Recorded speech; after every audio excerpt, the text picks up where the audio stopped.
നമസ്കാരം. പ്രൈം ഡിബേറ്റിലേക്ക് സ്വാഗതം. മലയാള സിനിമാക്കാർ കണ്ണടച്ച് സംരക്ഷിച്ചിരുന്ന കേരള പോലീസ് തെളിവ് ഹാജരാക്കാത്തതിനാൽ കൊക്കൈൻ കേസിൽ രക്ഷപ്പെട്ട ഷൈൻ ടോം ചാക്കോ ഹോട്ടലിൽ നിന്ന് ചാടി രക്ഷപ്പെട്ടത് ലഹരി ഇടപാടിനിടെ. തിരിച്ചെത്തുന്നതുവരെ കാത്തിരുന്ന പോലീസിന് മുന്നിൽ വീര്യം നഷ്ടപ്പെട്ടെത്തിയ നടൻ എല്ലാം സമ്മതിച്ചു. അവസാനം 2 ജാമ്യം കിട്ടുന്ന വകുപ്പുകൾ ചുമത്തി പോലീസ് മുഖം രക്ഷിച്ചു. ലഹരി ഇടപാടുകാരൻ സജീറിനെ അന്വേഷിച്ചെത്തിയ പോലീസിന് ഷൈൻ ഇയാളുമായി നടത്തുന്ന ഇടപാടുകൾക്ക് തെളിവ് കിട്ടി. ഒരു തലമുറയിൽ ലഹരിയുടെ വിഷം കുത്തിവെക്കുന്നവരുമായി സാമ്പത്തിക ഇടപാട് പോലും നടത്തുന്ന ഷൈൻ ടോം ചാക്കോയെ ഏത് തൊഴിൽ സംരക്ഷണത്തിന്റെ പേരിലായാലും മലയാള സിനിമയിൽ ഇനി തുടരാൻ അനുവദിക്കാമോ? പോലീസ് അറസ്റ്റ് ചെയ്തതോടെ നടപടിയെടുക്കാൻ ഇനി സംഘടനകൾക്ക് മുന്നിൽ തടസ്സമുണ്ടോ? സിനിമാ സെറ്റിൽ ലഹരി ഉപയോഗിച്ചതിന് ഇപ്പോഴും നിയമ നടപടിക്ക് പുറത്തു നിൽക്കുന്ന ഷൈൻ ടോം ചാക്കോയുടെ ലഹരി ബലത്തിലെ അഭിനയം നിർത്തിക്കേണ്ടേ? പ്രൈം ഡിബേറ്റ് ചർച്ച ചെയ്യുന്നു.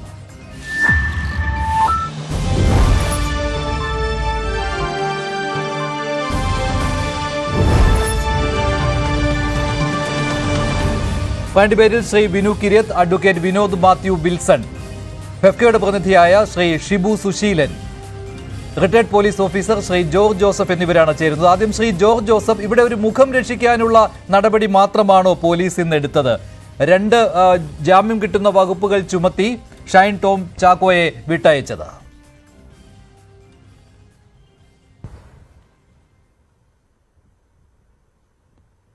ശ്രീ ജോർജ് ജോസഫ്, കേൾക്കാമോ?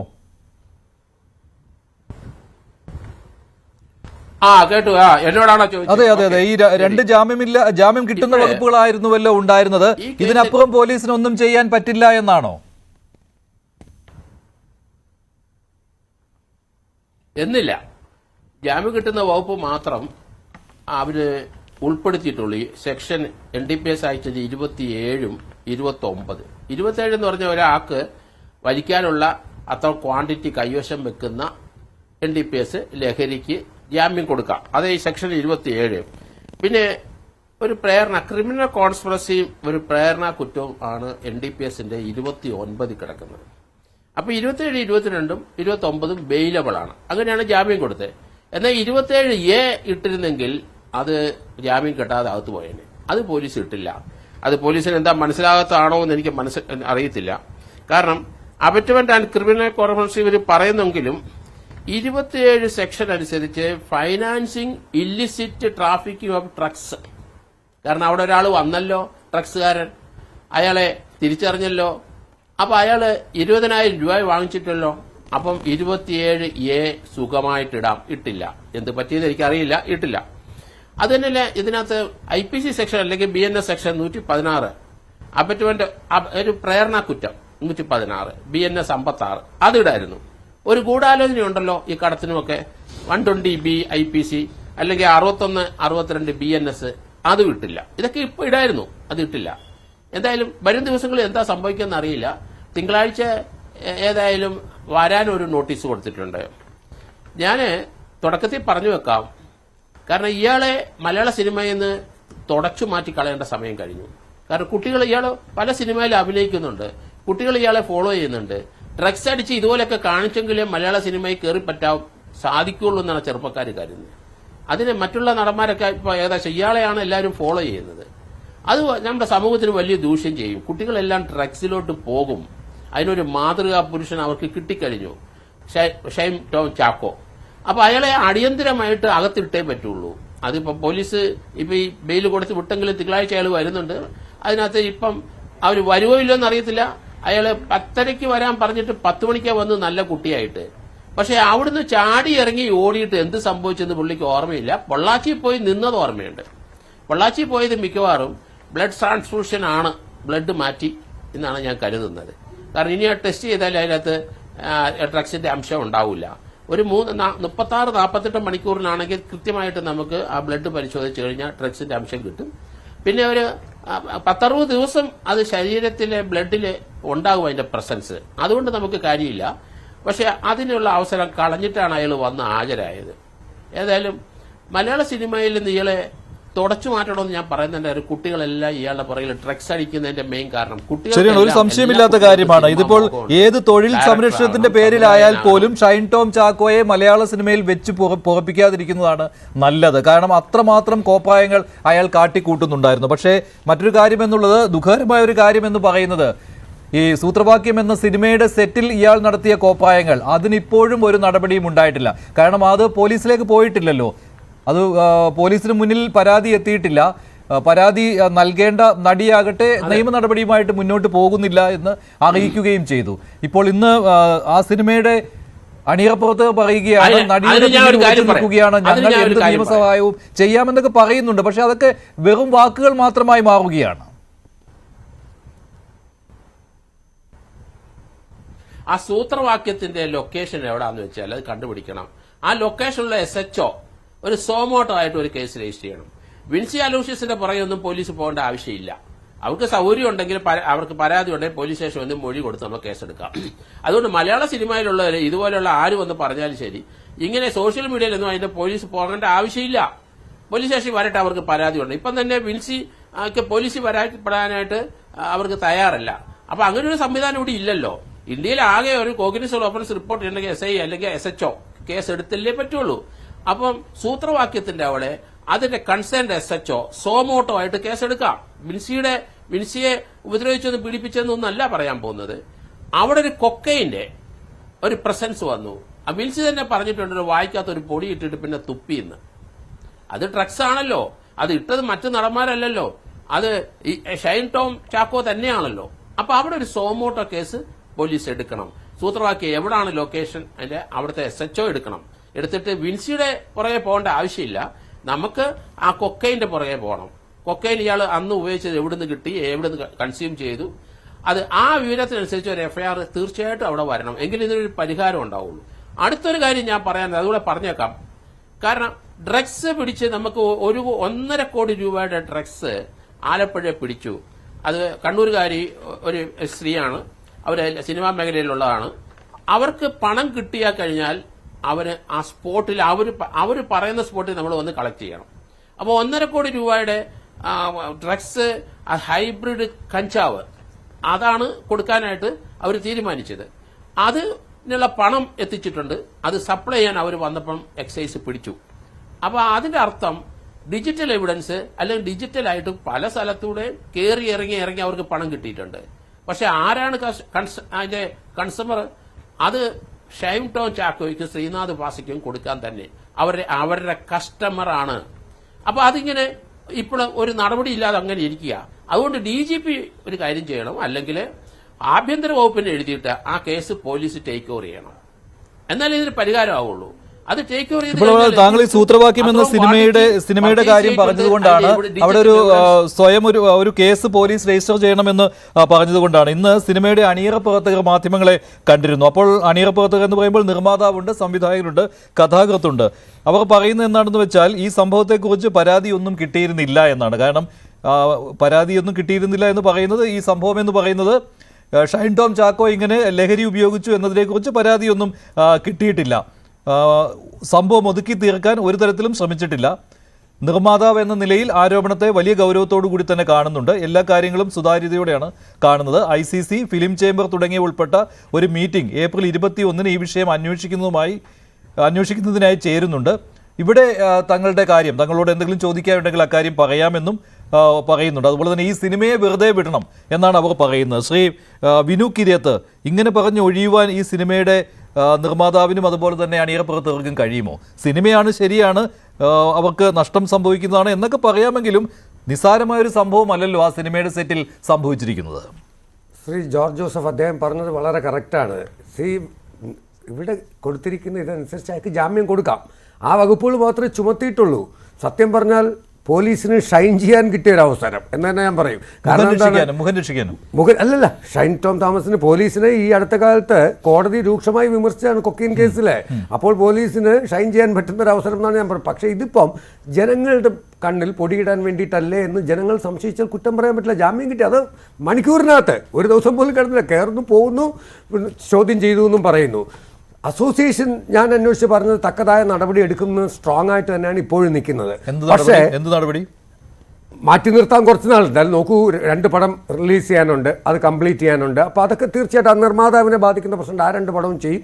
പിന്നെ ഞാൻ ചോദിക്കട്ടെ, ഷെയ്ം നിഗം ഇപ്പോൾ ഒരു പരാതി നമ്മളാരും കേൾക്കുന്നില്ലല്ലോ അല്ലേ?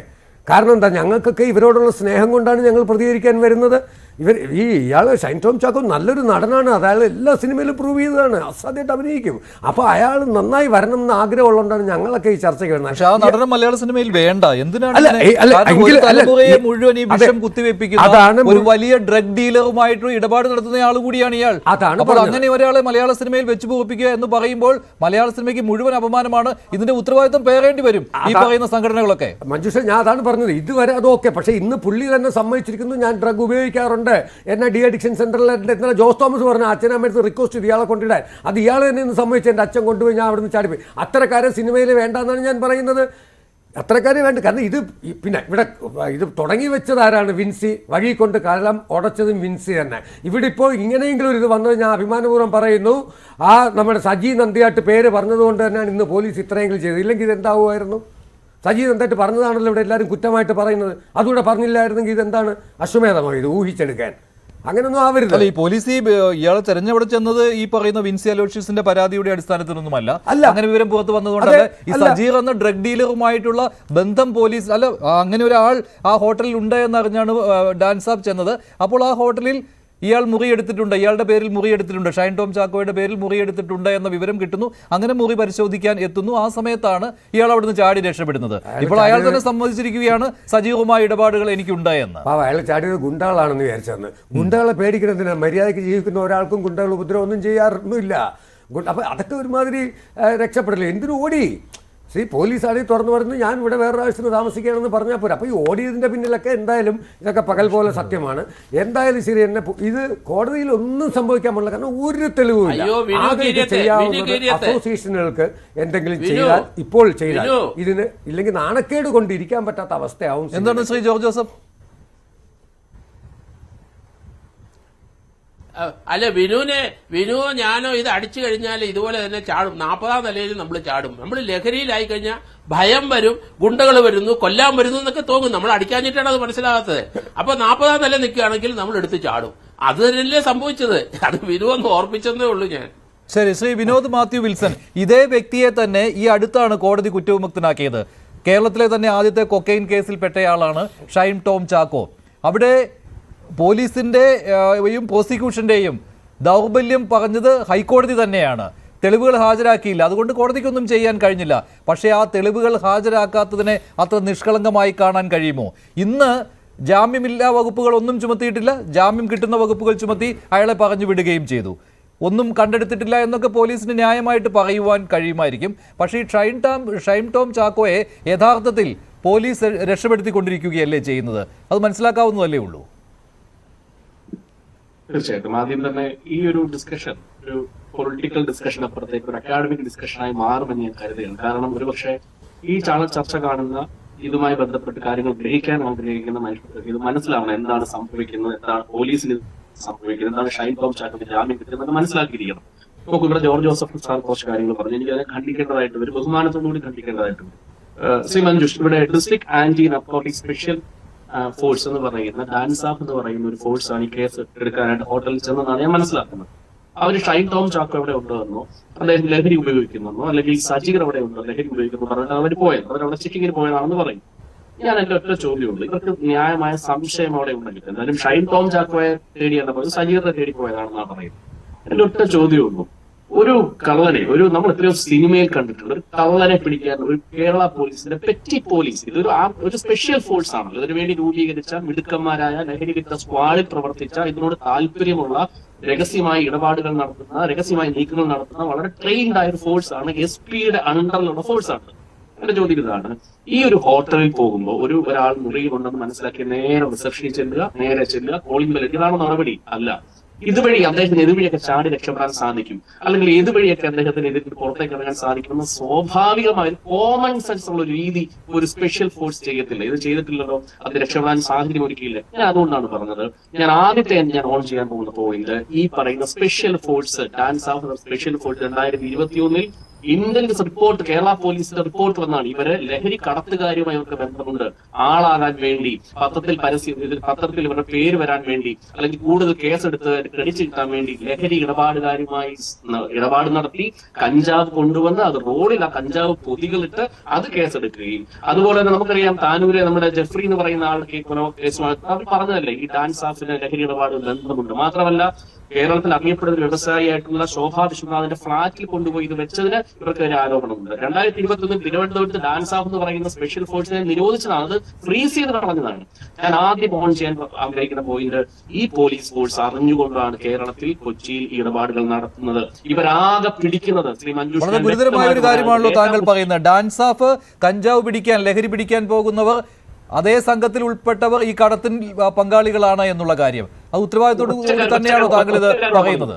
ശ്രീ മഞ്ജു പച്ചക്കാരോട് ഞാൻ പറഞ്ഞോട്ടെ, അതായത് ഇവർ ഈ പിടിക്കുക എന്ന് പറയുന്നത് ഒറ്റിക്കൊടുക്കുന്നത് മാത്രമേ ഇവർ പിടിക്കാറുള്ളൂ. അതായത് കള്ള കഞ്ചാവ് നടത്തുന്നവരും ലഹരി നടത്തുന്നവരുമായി ബന്ധപ്പെട്ട് അവരുമായി ബന്ധം നടത്തി ഒറ്റിക്കൊടുക്കുന്നതിന്റെ അപ്പുറത്തേക്ക് ഇവരുടെ ട്രെയിൻഡ് ആയിട്ടുള്ള ഇവരുടെ ഈ ശക്തി ഉപയോഗിച്ച് ഇവരുടെ ബുദ്ധി ഉപയോഗിച്ച് ഇവർ ഒരു സംഭവം കേരളത്തിൽ പിടിക്കുന്നില്ല. ഇനി അങ്ങ് ചോദിച്ച ഉത്തരത്തിലേക്ക് വരാം. ഷൈൻ ടോം ചാക്കോ 2016 6 പ്രതികൾ അടങ്ങുന്ന വലിയൊരു കേസിൽ അദ്ദേഹം പ്രതിയായി. എനിക്കിപ്പോഴും ഞാൻ കഴിഞ്ഞ ദിവസം കേട്ട ഒരു സ്റ്റേറ്റ്മെന്റ് ആണ്. കഴിഞ്ഞ ഗവൺമെന്റിന്റെ കാലത്തെ director general prosecutor Asif Ali sir channel ചർച്ചയിൽ വന്നിട്ട് പറയുകയാണ്, ഞാൻ കേരളത്തിന്റെ മുഖ്യമന്ത്രി ആയിരുന്നു, ഒറ്റ ദിവസം കൊണ്ട് ഇത് ഇല്ലായ്മപ്പെടുത്തും, ഞങ്ങൾ അത് ചെയ്തതാണ്. എന്തായിരുന്നു കേസ്? ഈ ഷൈൻ ടോം ചാക്കോയുടെ കേസാണ്. എന്തായാലും കേസിന്റെ പശ്ചാത്തലം, അതായത് 2016 ഇദ്ദേഹത്തെ അടക്കം 2 യുവതികളെ അടക്കം ഒരു നൈജീരിയൻ സ്വദേശിയെ അടക്കം ഈ രീതിയിൽ ഒരു വലിയ കൊക്കൈൻ കേസിൽ അറസ്റ്റ് ചെയ്യുന്നു. അന്ന് ഈ ആസിഫ് അലി സാർ പറഞ്ഞ സ്റ്റേറ്റ്മെന്റ് പറയുന്നത്, ഉടൻ തന്നെ അന്നത്തെ കേരള മുഖ്യമന്ത്രി ഉമ്മൻചാണ്ടി എന്നെ വിളിച്ചിട്ട് പറഞ്ഞു, ആസിഫ് അലി സാർ ഇതെങ്ങനെ ഈ കേസ് കോടതിയിൽ എടുക്കും, ജാമ്യം കൊടുക്കാൻ പറ്റുമോ? ജാമ്യം കൊടുക്കേണ്ടി വരത്തില്ല ബാക്കിയുള്ള പ്രതി, കാരണം ഇതിലെ ഏറ്റവും പ്രധാനപ്പെട്ട പ്രതി നൈജീരിയക്കാരനാണ്.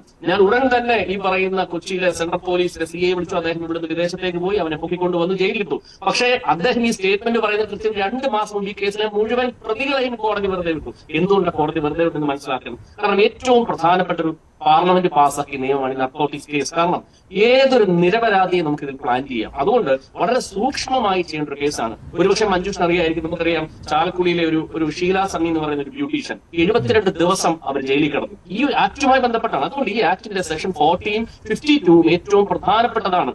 ഒരാളുടെ പക്കൽ നിന്ന് സീസ് ചെയ്യുന്നത് അടക്കമുള്ള ഏറ്റവും, നമുക്കൊരു കൊലപാതക കേസാണെങ്കിൽ ഇപ്പൊ ഇവിടെ ജോൺ സാർ പറയുന്നത് കേട്ടു, അവിടെ കൊക്കൈൻ ലിസ്റ്റിൽ വന്നില്ല, അങ്ങനെ കേസെടുക്കാൻ പറ്റത്തില്ല ഈ പറയുന്ന നർക്കോട്ടിക്സ് കേസ് പ്രകാരം. കാരണം മറ്റ് കേസുകൾ എന്ന് പറഞ്ഞാൽ നമുക്കറിയാം ഒരു ദൃക്സാക്ഷിയുണ്ട്, ദൃക്സാക്ഷി വന്ന് കോടതി പറഞ്ഞു. ഇവിടെ ദൃക്സാക്ഷികളില്ലെന്നേ, ഇവിടെ ഈ ടീം മാത്രമാണ് പ്രധാനപ്പെട്ട സാക്ഷി. അവർ പോകുന്നു, രഹസ്യവിവരം കിട്ടുന്നു, പിടിക്കുന്നു, സീസ് ചെയ്യുന്നു. അപ്പൊ അതിൽ ഏറ്റവും പ്രധാനപ്പെട്ട പ്രൊവിഷൻ എന്താണ്? ഇപ്പൊ എന്റെ വണ്ടിയിൽ നിന്ന്, എന്റെ റൂമിൽ നിന്ന് ഒരു കൊക്കൈനോ അല്ലെങ്കിൽ കഞ്ചാവോ പിടിക്കുന്ന സമയത്ത് ഒരു ഗസറ്റഡ് ഓഫീസറുടെ പ്രാധാന്യം, ഒരു പ്രസൻസ് അവിടെ ഉണ്ടാവണം.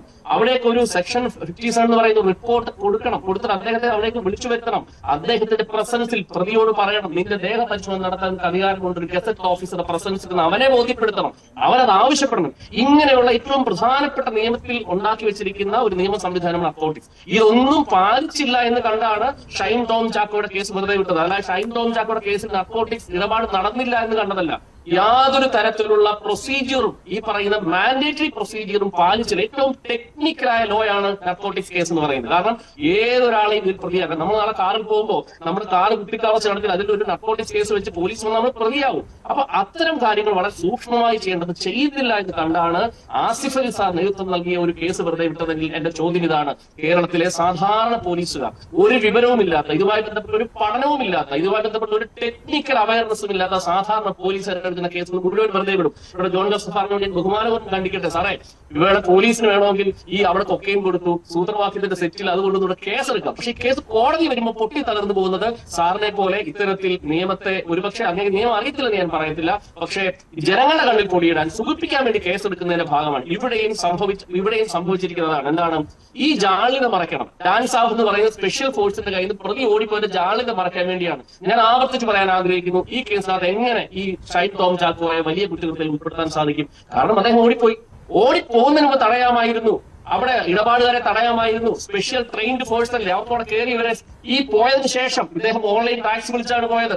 ഇദ്ദേഹം അവിടെ ഇതിനെ ട്രേസ് ചെയ്യാൻ ഇവർ ശ്രമിച്ചിട്ടുണ്ടോ? അപ്പൊ ഒരു തരത്തിലുള്ള പ്രിക്കോഷൻസും എടുത്തിട്ടില്ല എന്ന് മാത്രമല്ല, ഇപ്പോ ഈ രീതിയിൽ കേസെടുക്കാൻ ഒരു കാലത്തും സാധിക്കത്തില്ല. ഞാൻ നിയമവശം കൂടെ പറഞ്ഞുകൊണ്ട് അവസാനിപ്പിക്കുക, ഈ സമയം അവസാനിപ്പിക്കാം.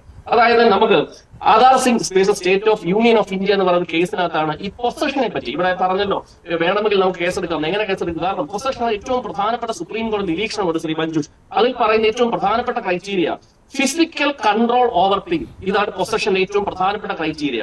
രണ്ടാമത്തത് physical control over a thing alone is not a possession unless within intention to handle it. രണ്ടാമത്തെ കാര്യമാണ്. മൂന്നാമത്തത് ഇറ്റ് മസ്റ്റ് ബി വിസിബിൾ. ഇത് മൂന്നും ഉണ്ടെങ്കിലേ പൊസഷനിൽ കേസ് എടുക്കാൻ പറ്റുള്ളൂ. ഉപയോഗിച്ചതിന് കേസ് എടുത്തിട്ടുണ്ടല്ലോ. പിന്നെ സെക്ഷൻ 29 പറ്റി അദ്ദേഹം പറഞ്ഞു. 29 എങ്ങനെ ഇതിനകത്ത് കൊണ്ടുവരും? കാരണം സെക്ഷൻ 29 എന്ന് പറയുന്നത് ക്രിമിനൽ കോൺസ്പിറൻസി നടന്നു. ഇപ്പൊ സജീറിന് 20,000 രൂപ വാങ്ങിച്ചത് പോലീസ് കണ്ടെടുത്തു. പോലീസ് സിനിമാക്കാരനല്ലേ, അദ്ദേഹത്തിന് പറഞ്ഞൂടെ? ഇപ്പൊ ഞാൻ നാളെ കേരളത്തിൽ ഒരു സ്ഥലത്തോട് നടന്നു പോകുന്ന സമയത്ത് എന്റെ ഗൂഗിൾ പേ അക്കൗണ്ട് വഴി എനിക്ക് ഒരാൾ ഇടപാട് നടത്താം. അദ്ദേഹം എന്റെ കയ്യിൽ ക്യാഷ് ഇല്ല, ഞാൻ അയാൾക്ക് പറയാം 1000 രൂപ അയച്ചു തരാൻ. അദ്ദേഹം നർക്കോട്ടിക്സ് ഡ്രഗ്സുമായി ബിസിനസ് ചെയ്യുന്നതാണ് അറിയാൻ പറ്റത്തില്ല. അപ്പം കേസ് ചുമ്മാ എടുത്താൽ പോരാ ജോൺസാർ. കേസ് എടുത്തിട്ട് കാര്യമില്ല. കേസ് കോടതി നിൽക്കാനുള്ള ശേഷി ഉണ്ടാവണം, സ്റ്റാൻഡ് ചെയ്യണം, പ്രോസിക്യൂഷൻ ജയിക്കണം. അതിന് വേണമെങ്കിൽ നിയമം അറിയാവുന്ന കേസ് എടുക്കണം. അതുകൊണ്ട് ഞാൻ ഒരിക്കൽ കൂടി ആവർത്തിച്ച് പറയുന്നു, കേരളത്തിലെ എക്സൈസിന്, പോലീസിന് ഈ നർക്കോട്ടിക് കേസ് എടുക്കുന്നതിനോട്ട് ഒരു ധാരണയും ഇപ്പോഴും ഇല്ല. ഇവർ പഠിക്കാറില്ല, ഇവർക്ക് ട്രെയിനിങ് ഇല്ല, ഇവർക്കൊരു കുന്തവും ഇല്ല. അങ്ങനെ കേരളത്തിലെ ജനങ്ങളുടെ കണ്ണിൽ പൊടിയിടാൻ വേണ്ടി കേസ് എടുക്കുന്നതുകൊണ്ടാണ് നർക്കോട്ടിക് കേസിലെ പ്രതികളൊക്കെ ഈ പറയുന്ന യഥേഷ്ടം കേസിൽ ബെയിൽ കിട്ടി പുറത്തു വരുന്നത്. ശരി, ശ്രീ ജോർജ് ജോസഫ്, അപ്പോൾ ഇവിടെയും കണ്ണിൽ പൊടിയിടാനും മുഖം രക്ഷിക്കാനും വേണ്ടിയുള്ള ഒരു ശ്രമം കേരള പോലീസ് നടത്തി, അത്രയേ ഉള്ളൂ. ചാനലിലാണ് ഇല്ല, ഞാൻ അദ്ദേഹത്തിന്റെ വാദഗതിയോട് അംഗീകരിക്കുന്നത്. ഡാൻസാവ് എത്ര കേസാണ് പിടിച്ചിരിക്കുന്നത്? അദ്ദേഹത്തിന് അത് അറിയില്ലാഞ്ഞിട്ട് പറഞ്ഞു. 27A പറ്റി അദ്ദേഹം ഒന്നും മിണ്ടത്തുണ്ട്. അവിടെ ഒരു ഫൈനാൻസിങ് നടന്നിട്ടുണ്ടല്ലോ 20,000 രൂപ. അതൊരു ഇല്ലിസിറ്റിന് അങ്ങോട്ടും ഇങ്ങോട്ടും കൊടുക്കുന്നതല്ലേ? അത് മതിയില്ല, അത് പോലീസ് ചെയ്തില്ല. അത് നമ്മൾ എന്ത് ചെയ്യാൻ പറ്റും? അപ്പൊ അതുകൊണ്ട് ആ സെക്ഷൻ 27 അത് വെറുതെ വിടുന്നു. വെറുതെ ഇല്ല പറഞ്ഞു ചുമ്മാരി നിങ്ങൾ പറയുന്ന നിയമമാണെന്നല്ലേ നിങ്ങൾക്ക് ധാരണ? അല്ലല്ല അതിനോട് ചോദിക്കാൻ പറ്റത്തില്ല. കാരണം അവിടെ ഒരു കേസും എടുക്കാൻ ഇയാളെ അങ്ങ് വിടുമെന്നാണ് ഞാൻ കരുതിയത്. 27, 29 അവരങ്ങ് 27, 29 ഇല്ലാതെ കേസ് വിടുമെന്നാണ് ഞാൻ കരുതിയത്. Section 27A ഇടായിരുന്നു. കാരണം 20,000 രൂപയുടെ ട്രാൻസാക്ഷൻ നടന്നിട്ടുണ്ട്. അല്ലല്ല അപ്പൊ അത് ടെക്നിക്കലായിട്ട് മറ്റേ കേസ് വിട്ടത് സംബന്ധിച്ചായി അതിനകത്തൊരു ഗസറ്റഡ് ഓഫീസർ പ്രസൻസ് ഉണ്ടായിരുന്നു. പക്ഷെ ഒരു ഫീമെയിൽ ഗസറ്റഡ് ഓഫീസർ ഇല്ലാതെ പോയി. അത് ഒരു മാൻഡേറ്ററി അല്ല. അത് കോടതിക്ക് അത് പരിഗണിക്കായിരുന്നു, ഒരു ഗസറ്റഡ് ഓഫീസർ പ്രസൻസ്. ഇല്ല അത് അങ്ങനെയല്ല. അത് വക്കീലിന്റെ ലീവിൽ പറഞ്ഞോളൂ. പോലീസുകാർ എടുത്തോടെ പൊട്ട കേസ് ശിക്ഷിക്കാണല്ലോ കോടതി ഇരിക്കുന്നത്. അവിടേക്ക് തെളിവ് കൊണ്ട് കൊടുക്കാനാ എന്റെയും സാറിന്റെ ടാക്സ് വാങ്ങിച്ചിവിടെ ഡാൻടാസും പോലീസും ഒക്കെ ഉണ്ടാക്കി വെച്ചിരിക്കുന്നത്. അല്ലാതെ പൊട്ട കേസ് കൊണ്ട് കൊടുത്താൽ ശിക്ഷിക്കാൻ അവിടെ ജഡ്ജി ഇരിക്കുന്നത്. അവിടെ ജഡ്ജിയുടെ സങ്കല്പത്തിൽ ശിക്ഷിക്കാൻ പറ്റത്തില്ല. തെളിവ് കൊടുക്കണം, പ്രൊസീജിയർ ഫോർമാലിറ്റി കംപ്ലൈന്റ് ചെയ്യണം. ചുമ്മാ പോലീസിനെ ഇരുന്നിട്ട് അന്ന് കൊണ്ടു കൊടുത്തിട്ട് പറഞ്ഞാൽ ശിക്ഷിപ്പിക്കാൻ പറഞ്ഞാൽ ഇവിടുത്തെ ന്യായം ഇത്? സാറ് പോലീസ് ഉദ്യോഗസ്ഥനല്ലേ? കോടതി സാധാരണ അഡ്മിറ്റ് ചെയ്തവിടെ അല്ലല്ല, അത് അങ്ങനെയല്ല അത് കാണണ്ടേ. വക്കീലിന്റെ വഴിക്കൂടെ ആ വഴിയിലല്ല കാണണ്ടത്. നമുക്ക് ഇല്ല ഈ 27A കാര്യം പറയാത്തത്. അവിടെ 20,000 രൂപയുടെ ട്രാൻസാക്ഷൻ ഉണ്ടായിരുന്നല്ലോ. പോലീസിന് അത് കേസ് എടുക്കായിരുന്നല്ലോ. ആ വകുപ്പ് ഇടാത്തത് അത് പോലീസ് ഇട്ടില്ല. അത് ഞാൻ കുറ്റപ്പെടുത്തുകയാണ്. 27A പറഞ്ഞോളൂ 27A. ഞാൻ പറയുന്നത് വേണമെങ്കിൽ ഷൈൻ ടോം ചാക്കോയ്ക്കെതിരെ ഇന്ന് മർഡർ കേസ് ഇടാം പോലീസിന്. കോടതി നിൽക്കത്തില്ലെന്ന് ഞാൻ പറഞ്ഞത്. കോടതി 8 നില പൊട്ടുന്ന കേസുമായിട്ട് ചെല്ലുന്നുണ്ട് കോടതി വെറുതെ വിടുന്നത്. ഈ കോടതി വെറുതെ വിടുമ്പോഴാണ് നാട്ടുകാർ മൊത്തം ജുഡീഷ്യറി ആക്ഷേപിക്കുന്നത്. ഈ പോലീസുകാർ ടാക്സ് വാങ്ങിച്ചിട്ട് ജോലി ചെയ്യാത്തത് കൊണ്ട്, പ്രോപ്പറായി ജോലി ചെയ്യാത്തതുകൊണ്ട്, ഈ ലഹരിക്കാർക്ക് മുഴുവൻ ബന്ധം സ്ഥാപിച്ചു കൊടുക്കുന്നതുകൊണ്ട്, ഇവർക്കിടയിലുണ്ട് ഒറ്റുകാര്, ഇവർക്കിടയിലുണ്ട് സ്പൈ. ഈ ലഹരിയുമായിട്ട് ഇവർക്ക് ബന്ധമുണ്ട്. നമുക്ക് സാധാരണ അറിയത്തില്ലേ, കൊച്ചിയിൽ ഒരു ആഡംബര കപ്പലിൽ ലഹരി പിടിച്ചു. കൊച്ചി DCP കപ്പൽ ബോട്ടിൽ കയറി പകുതി വഴിയെത്തിയപ്പോ ഹോങ്കോൾ വന്ന് വീട്ടിൽ പോകാൻ പറഞ്ഞു. ഇതൊക്കെ നമുക്കറിയാം. സാർ എത്ര കേസുകളിൽ ലഹരി ബന്ധം? നീ കോട്ടയത്ത് ഒരു CI സസ്പെൻഡ് ചെയ്തു ലഹരിയുമായിട്ട് ബന്ധം. അങ്ങനെയൊന്നും പറഞ്ഞു പോകല്ലേ. പിന്നെ അന്ന് ചോദിച്ച 27A വരാം. മഞ്ജുഷ് ഞാൻ പറഞ്ഞത് കേൾക്കുന്നുണ്ടല്ലോ അല്ലേ? മഞ്ജുഷ് മനസ്സിലാക്കണം. സെക്ഷൻ 35 and 54 പ്രിസംഷൻ നർക്കോട്ടിക്സ് ആക്ടിലെ ഏറ്റവും പ്രധാനപ്പെട്ട വകുപ്പാണ്, അറിയാമോ? ആ പ്രിസംഷൻ ഇങ്ങനെയാണ്. നമ്മൾ ഒരു ക്രിമിനൽ കേസിൽ പെട്ടാൽ സാധാരണ ഈ പ്രിസംഷൻ ബർഡൻ ഷിഫ്റ്റ് ചെയ്യും. ഇത് തെളിയിക്കേണ്ട ബാധ്യത നർക്കോട്ടിക് കേസിൽ ഈ പൊസഷൻ പ്രോപ്പർ അല്ലെങ്കിൽ അത് തെളിയിക്കേണ്ട ബാധ്യത പ്രോസിക്യൂഷൻ ആവും. അത് സാറിന് അറിയായിരിക്കുമല്ലോ. The court can suppose that the accused is guilty, section 35 വരുമ്പോ ആ 35 റൺ ചെയ്യണമെങ്കിൽ, അത് മുമ്പോട്ട് പോകണമെങ്കിൽ സെക്ഷൻ 54 വരണം. ഈ 54 35 വന്നാൽ മാത്രമേ ഈ പ്രതിക്ക് ആനുകൂല്യം കിട്ടത്തുള്ളൂ. പക്ഷെ പോലീസുകാർ എന്താ ചെയ്യുന്നത്? ഈ പ്രിസംഷൻ റിപ്പർട്ട് ചെയ്യാനുള്ള ഒരു നടപടിയും ഒരു ഡേറ്റയും ഒരു ഡോക്യുമെന്റും കോടതിയിൽ വരത്തില്ല. ജഡ്ജസ്, എനിക്കറിയാം, ഞാൻ 15 വർഷമായിട്ട് കൊല്ലം കോടതി ക്രിമിനൽ ട്രയൽ ചെയ്യുന്ന അഡ്വക്കേറ്റ് ആണ്. എനിക്കറിയാം പല നർക്കോട്ടിക്സ് കേസിനകത്തും പ്രതികളെ കോടതി വെറുതെ വിടുന്നത് എന്തുകൊണ്ടാണെന്നറിയാമോ? ഈ പ്രൊസീജിയർ ഇറഗുലാരിറ്റീസ് കൊണ്ടാണ്. പ്രൊസീജിയർ പിന്നെ മഞ്ജുഷ, ന്യൂസ് 18 കൊല്ലത്തുള്ള ഞാനൊരു ഒരു വാർത്ത തരാം. ഞാൻ ആ പ്രാക്ടീസ് തുടങ്ങിയ സമയം മുതൽ ഒരു പയ്യനുണ്ട് അഞ്ചാലമുട്ടിന്, ഒരുപാട് ഡ്രഗ്സ് കേസിൽ അവൻ പിന്നെ ലഹരി കേസിൽ അവൻ പ്രതിയാണ്. പക്ഷെ എപ്പോ നോക്കിയാലും 3 മാസം ജയിലിൽ കിടക്കും, 3 മാസം പുറത്തു വരും. കോടതി ഒരു ദിവസം ഒരു ഉദ്യോഗസ്ഥന്റെ പേര് ഞങ്ങൾ പറയാൻ ആഗ്രഹിക്കുന്നത് ഇല്ലാത്തതുകൊണ്ട് ആ ഉദ്യോഗസ്ഥനോട് ചോദിച്ചു, നിങ്ങൾ എന്തുകൊണ്ടാണ് ഇങ്ങനെ ചെയ്യുന്നത്? ഇവർ ചെയ്യുന്ന മൊത്തം ഈ കാരിയേഴ്സിനെ പിടിക്കുന്നത്, കാരിയേഴ്സിനെ മാത്രം പിടിക്കുക, ഇതിന്റെ സോഴ്സ് പിടിക്കുന്നില്ല. ഒരു കേസ് കൊല്ലം കോടതിയിൽ സംഭവിച്ച കേസാണ്. ചെങ്കോട്ടയിൽ നിന്ന് ഒരു പാണ്ടിക്കാരൻ ബസ്സിൽ കയറി വന്നു, അവന്റെ തലയ്ക്ക് മേലിൽ കാരിയറിന്റെ മേളിൽ ഒരു ലഗേജ് ഇരുന്നു, അവനെ പ്രതിയാക്കി. എന്താ അവന് പോലീസ് കേസ് എന്താ അറിയാമോ? അവൻ തമിഴ്നാട്ടിൽ നിന്നും കോഴഞ്ചേരി കൊണ്ടുപോയ നർക്കോട്ടിക്സ് ബാഗാണ് എവിടെ വെച്ചാ പിടിക്കുന്നത്? പുനലൂർ ബസ് സ്റ്റാൻഡിൽ വെച്ച്. പുനലൂർ ബസ് സ്റ്റാൻഡിൽ വെച്ച് പിടിച്ചതുകൊണ്ട് ഇത് അവന്റെ അടുത്ത ആൾക്കാർ കൊടുക്കുന്നതിന് പോലീസ് തെളിയിക്കാൻ പറ്റിയില്ല. ജഡ്ജി ഒറ്റ ചോദ്യം ചോദിച്ചോളൂ, മഞ്ജുഷ്, ഇത്ര ചോദിച്ചോളൂ, നിങ്ങൾക്കൊന്ന് വെയിറ്റ് ചെയ്താൽ പോരായിരുന്നോ? നിങ്ങൾക്ക് ഈ ബസ്സിനെ ഫോളോ ചെയ്താൽ പോരായിരുന്നോ? കോഴഞ്ചേരിയിൽ ഈ ചാക്കോട്ട് കൊടുക്കുന്ന ആൾക്കാർ കണ്ടുപിടിക്കാൻ പറ്റുമായിരുന്നില്ലെന്ന്. എന്താ ചെയ്യാൻ? ശരി ശരി വിനോദ്, അപ്പോൾ താങ്കൾ പറഞ്ഞു വരുന്നത് ഈ ഷൈൻ ടോം ചാക്കോ ലഹരി ഉപയോഗിക്കും എന്നുള്ള കാര്യം എല്ലാവർക്കും അറിയാം, അത് സിനിമയിലെ ആളുകൾക്കറിയാം. അവർ പറയുന്നു പരാതിയൊന്നും വരുന്നില്ല എന്നാണ്. ഇവിടെ പോലീസ് ഇപ്പോൾ ദുർബലമായ വകുപ്പുകൾ ചുമത്തി അദ്ദേഹത്തിന് ജാമ്യവും നൽകി വീട്ടിൽ പോകാൻ അവസരം ഉണ്ടാക്കി കൊടുക്കുന്നു. അത് പോലീസ് അവിടെ ഒറ്റുകാരായി തന്നെ പ്രവർത്തിക്കുന്നു, അതുകൊണ്ടാണെന്ന് പറയുന്നു. അതായത് ഷൈൻ ടോം ചാക്കോയ്ക്ക് ഇനി നിയമ നടപടി നേരിടേണ്ടി വരില്ല, ഉണ്ടെങ്കിൽ തന്നെ അത് വളരെ ലഘുവായിട്ടുള്ള എന്തെങ്കിലും കാര്യമായിരിക്കും. അതുപോലെ തന്നെ സിനിമാ സംഘടനകളും ഇനി എന്ത് നടപടി എടുക്കും എന്നുള്ള കാര്യം സംശയത്തിൽ നിൽക്കുകയാണ്.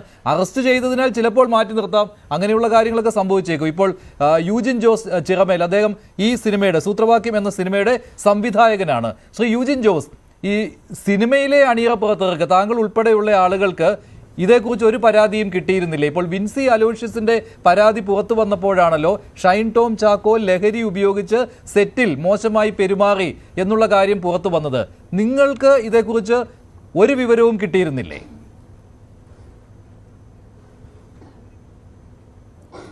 സിനിമയുടെ ഷൂട്ടിംഗ് സമയത്ത് ഒഫീഷ്യലായി ഞങ്ങൾക്ക് യാതൊരു പരാതിയും കിട്ടിയിരുന്നില്ല.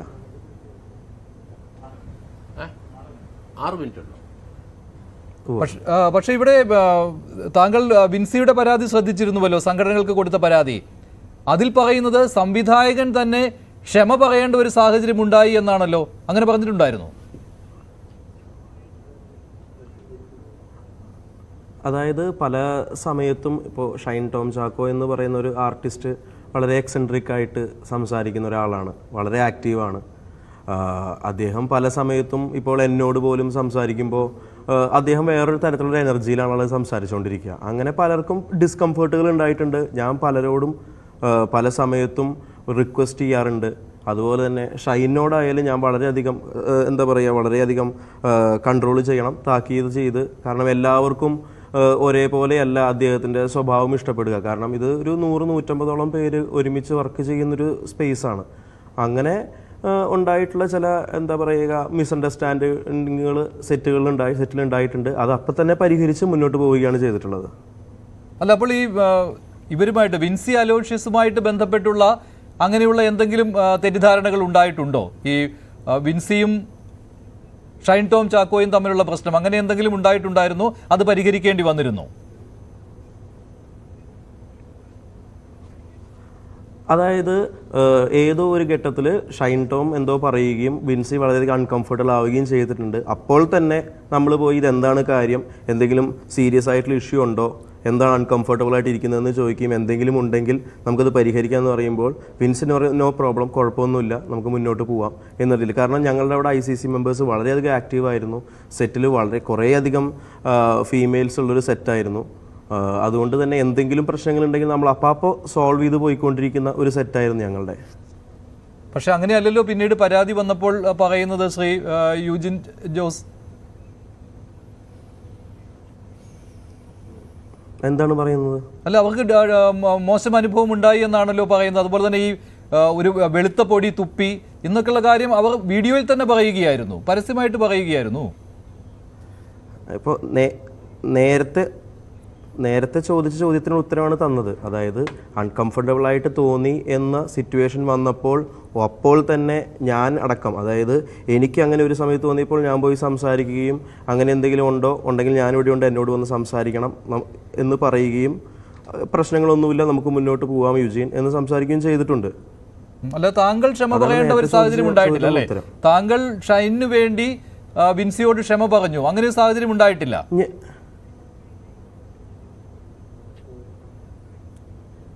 ഞാൻ ഷൈനു വേണ്ടി വിൻസിയോട് ക്ഷമ ഇല്ല, അങ്ങനെ ഒരു സാഹചര്യം ഉണ്ടായിട്ടില്ല. പക്ഷേ ഇത് സെറ്റാണ്, ഇവിടെ ഇത്രയും ആളുകൾ ജോലി ചെയ്യുന്നതാണ്, അതുകൊണ്ട് ദയവായി ക്ഷമിക്കുക, ഇങ്ങനെ ഒരു സാഹചര്യം ഇനി ഉണ്ടാവില്ല, അങ്ങനെ എന്തെങ്കിലും പറയേണ്ട ഒരു അവസ്ഥ ഉണ്ടായിരുന്നോ? പരാതിയിൽ പറയുന്ന കാര്യമാണ്. താങ്കൾ ഷൈനിനോട് ഞാൻ പറഞ്ഞിരുന്നു. അതായത് ഷൈൻ പല തരത്തിലുള്ള ആളുകൾ പല സ്ഥലത്തു നിന്ന് ജോലി ചെയ്യാൻ വരുന്നവരാണ്, അപ്പോൾ മാന്യമായ ഭാഷ ഉപയോഗിക്കാം, മാന്യമായി പെരുമാറണം, സെറ്റ് വളരെ സ്മൂത്തായിട്ട് പോകണം എന്ന് പറഞ്ഞപ്പോൾ ഷൈനത് കൃത്യമായി മനസ്സിലാവുകയും അങ്ങനെ തന്നെ പെരുമാറുകയും ചെയ്തിട്ടുള്ളതാണ്. ഷൈൻ ലഹരി ഉപയോഗിച്ചാണോ സെറ്റിൽ വന്നിരുന്നത്? എൻ്റെ സെറ്റ് ലഹരി വിമുക്തമായിരുന്നു. അപ്പോൾ ശ്രീ യൂജിൻ, അപ്പോൾ ആ സെറ്റിൽ സൂത്രവാക്യം സെറ്റിൽ വന്നിട്ടുള്ള ആ പരാതി അത് വ്യാജമാണെന്നല്ലേ താങ്കൾ പറയുന്നത്? ഞാൻ പറഞ്ഞിട്ടില്ല, ഞാൻ പരാതികളൊന്നും വ്യാജമാണ് എന്നല്ല ഞാൻ പറഞ്ഞത്. നിങ്ങൾ ചോദിച്ച ഓരോ ചോദ്യത്തിന് ഞാൻ ഉത്തരം തന്നിട്ടുണ്ട്. പക്ഷെ അങ്ങനെ ഒരു പരാതി വരികയും ചെയ്തു യൂജിൻ, അതുകൊണ്ടാണ് ഞാൻ ചോദിച്ചത്. ഇപ്പോൾ വിൻസി അലോഷ്യസ് പരാതി കൊടുത്തത് താങ്കൾ പറയുന്ന ഇന്റേണൽ കമ്മിറ്റിക്ക് തന്നെയാണ്, ആഭ്യന്തര സമിതിക്ക് തന്നെയാണ്, സിനിമയിൽ ഉള്ള ആ അതേ കമ്മിറ്റിക്ക് തന്നെയാണ്, ആഭ്യന്തര കമ്മിറ്റിക്ക് തന്നെയാണ് കൊടുത്തത്. അത് ഈ സൂത്രവാക്യം സിനിമയുടെ സെറ്റിലുണ്ടായ മോശം അനുഭവത്തെ കുറിച്ചാണ് പറഞ്ഞിരിക്കുന്നത്. അത് ഈ ഷൈൻ ടോം ചാക്കോയിൽ നിന്നുണ്ടായ അനുഭവത്തെ കുറിച്ചാണ്, ഈ മോശം കാര്യങ്ങളെ കുറിച്ചാണ്.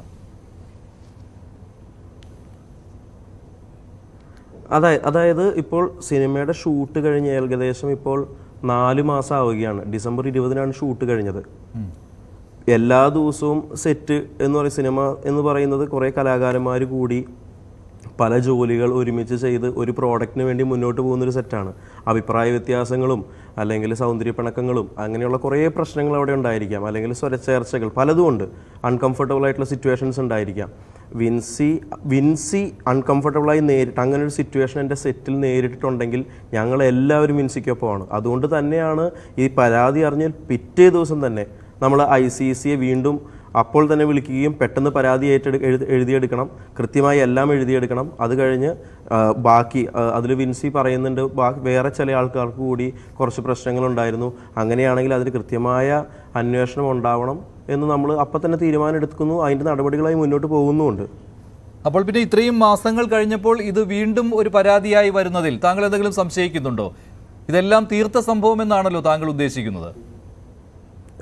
ഒരിക്കലുമില്ല, ഇങ്ങനെ അങ്ങനെയല്ല.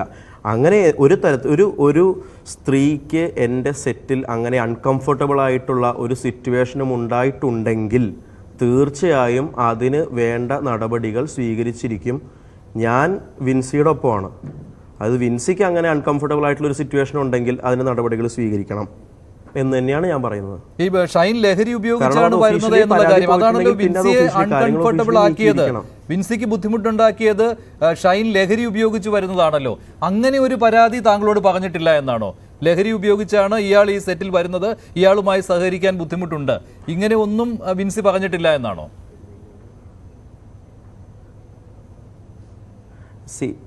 ഷൈൻ ലഹരി ഉപയോഗിച്ച് വരുന്നു എന്നുള്ള രീതിയിലൊന്നും ആരും സ്റ്റേറ്റ് ചെയ്തിട്ടില്ല.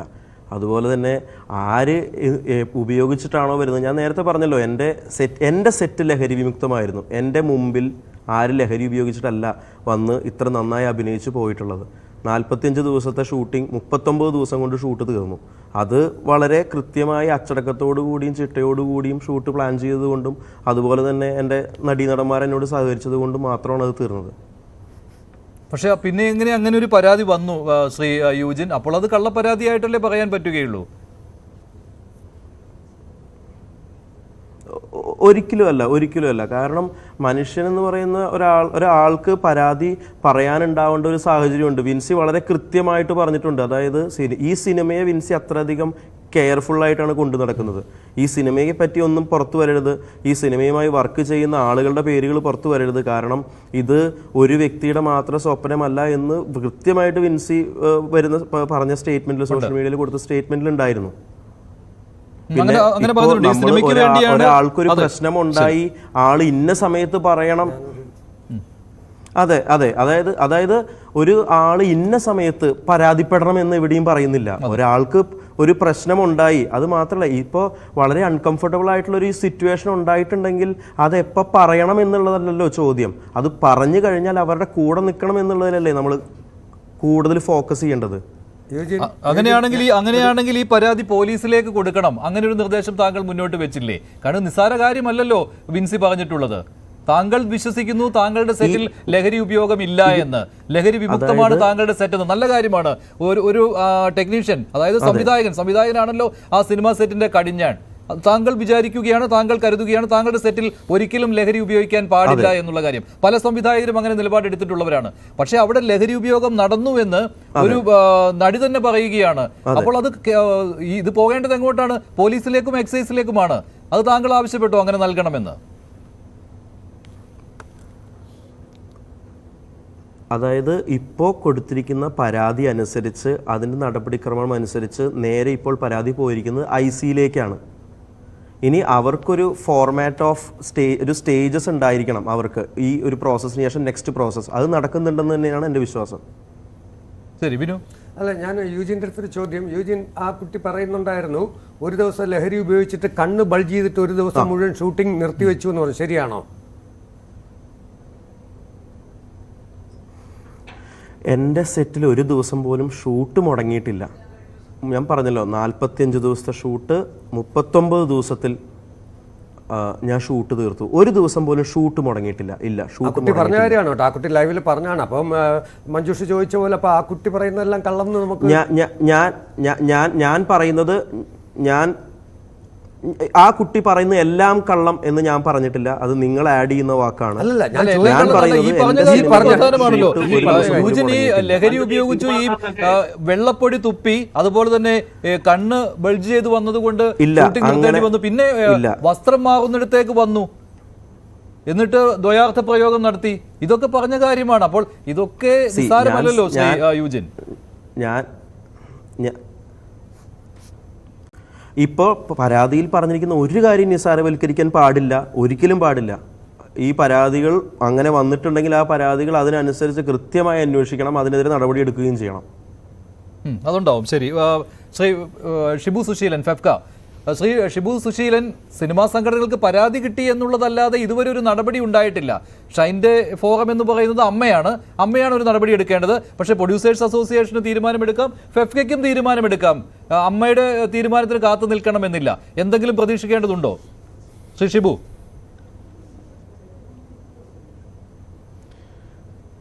അതായത് നമ്മളിതൊക്കെ കേൾക്കാൻ തുടങ്ങിയിട്ട്, സിനിമാ സെറ്റിലെ കാര്യങ്ങളും മറ്റുമൊക്കെ കേൾക്കാൻ തുടങ്ങിയിട്ട് കുറേ കാലമായി. എനിക്ക് തോന്നുന്നത് നമ്മൾ ഈ പറയുന്ന ആർട്ടിസ്റ്റുകൾ, പ്രശ്നമുള്ള ആർട്ടിസ്റ്റുകളെയോ ടെക്നീഷ്യൻസിനെയോ വീണ്ടും സിനിമ എടുക്കുന്നത് അത് ടെക്നീഷ്യൻസും ഈ പ്രൊഡ്യൂസേഴ്സും എല്ലാവരും കൂടെ ചേർന്ന് തന്നെയാണ്.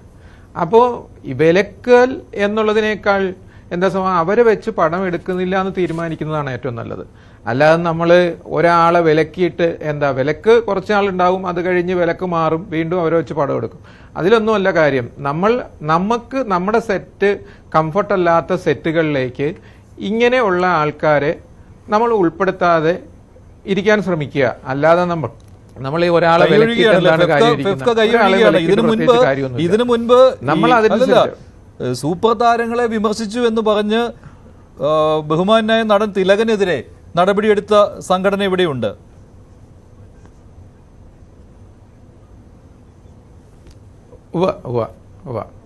അല്ല, കൈയൊഴുകയല്ല ഞാൻ പറഞ്ഞത്. ഈ വിലക്ക് എന്ന് പറയുന്നതിനേക്കാൾ ഉപരി നമ്മൾ വിലക്കെന്ന് എഴുതി വയ്ക്കുകയോ വിലക്കെന്ന് എഴുതുന്നതിനേക്കാൾ ഈ പറയുന്ന ഡയറക്ടറോ സ്ക്രിപ്റ്റ് റൈറ്ററോ എഴുതുന്ന കഥകൾക്ക് അടിസ്ഥാനം ഒരു പ്രൊഡ്യൂസറെ കണ്ടെത്തി ആ പ്രൊഡ്യൂസറും ഡയറക്ടറും എല്ലാവരും കൂടെയാണ് തീരുമാനിക്കുന്നത് ഇന്ന ആർട്ടിസ്റ്റിനെ വെച്ച് ഇത് ചെയ്യാം. അപ്പോൾ നമ്മൾ ഇന്ന ആർട്ടിസ്റ്റുകൾക്ക് ഇതൊക്കെ ഇങ്ങനെയുള്ള പ്രശ്നങ്ങളൊക്കെ ഉണ്ടെങ്കിൽ അവരെ വെച്ച് എന്തിനാണ് സിനിമ എടുക്കുന്നത്? ഇത് തന്നെയാണ് അതിൻ്റെ ഒരു സത്യം. ഈ സിനിമ എടുത്തിട്ട് ആ ലൊക്കേഷനിൽ കറക്റ്റായിട്ട് കാര്യങ്ങൾ നടക്കുന്നില്ലെങ്കിൽ ഈ പറയുന്ന നിർമ്മാതാവിൻ്റെ സാമ്പത്തികമാണ് നഷ്ടപ്പെടുന്നത്.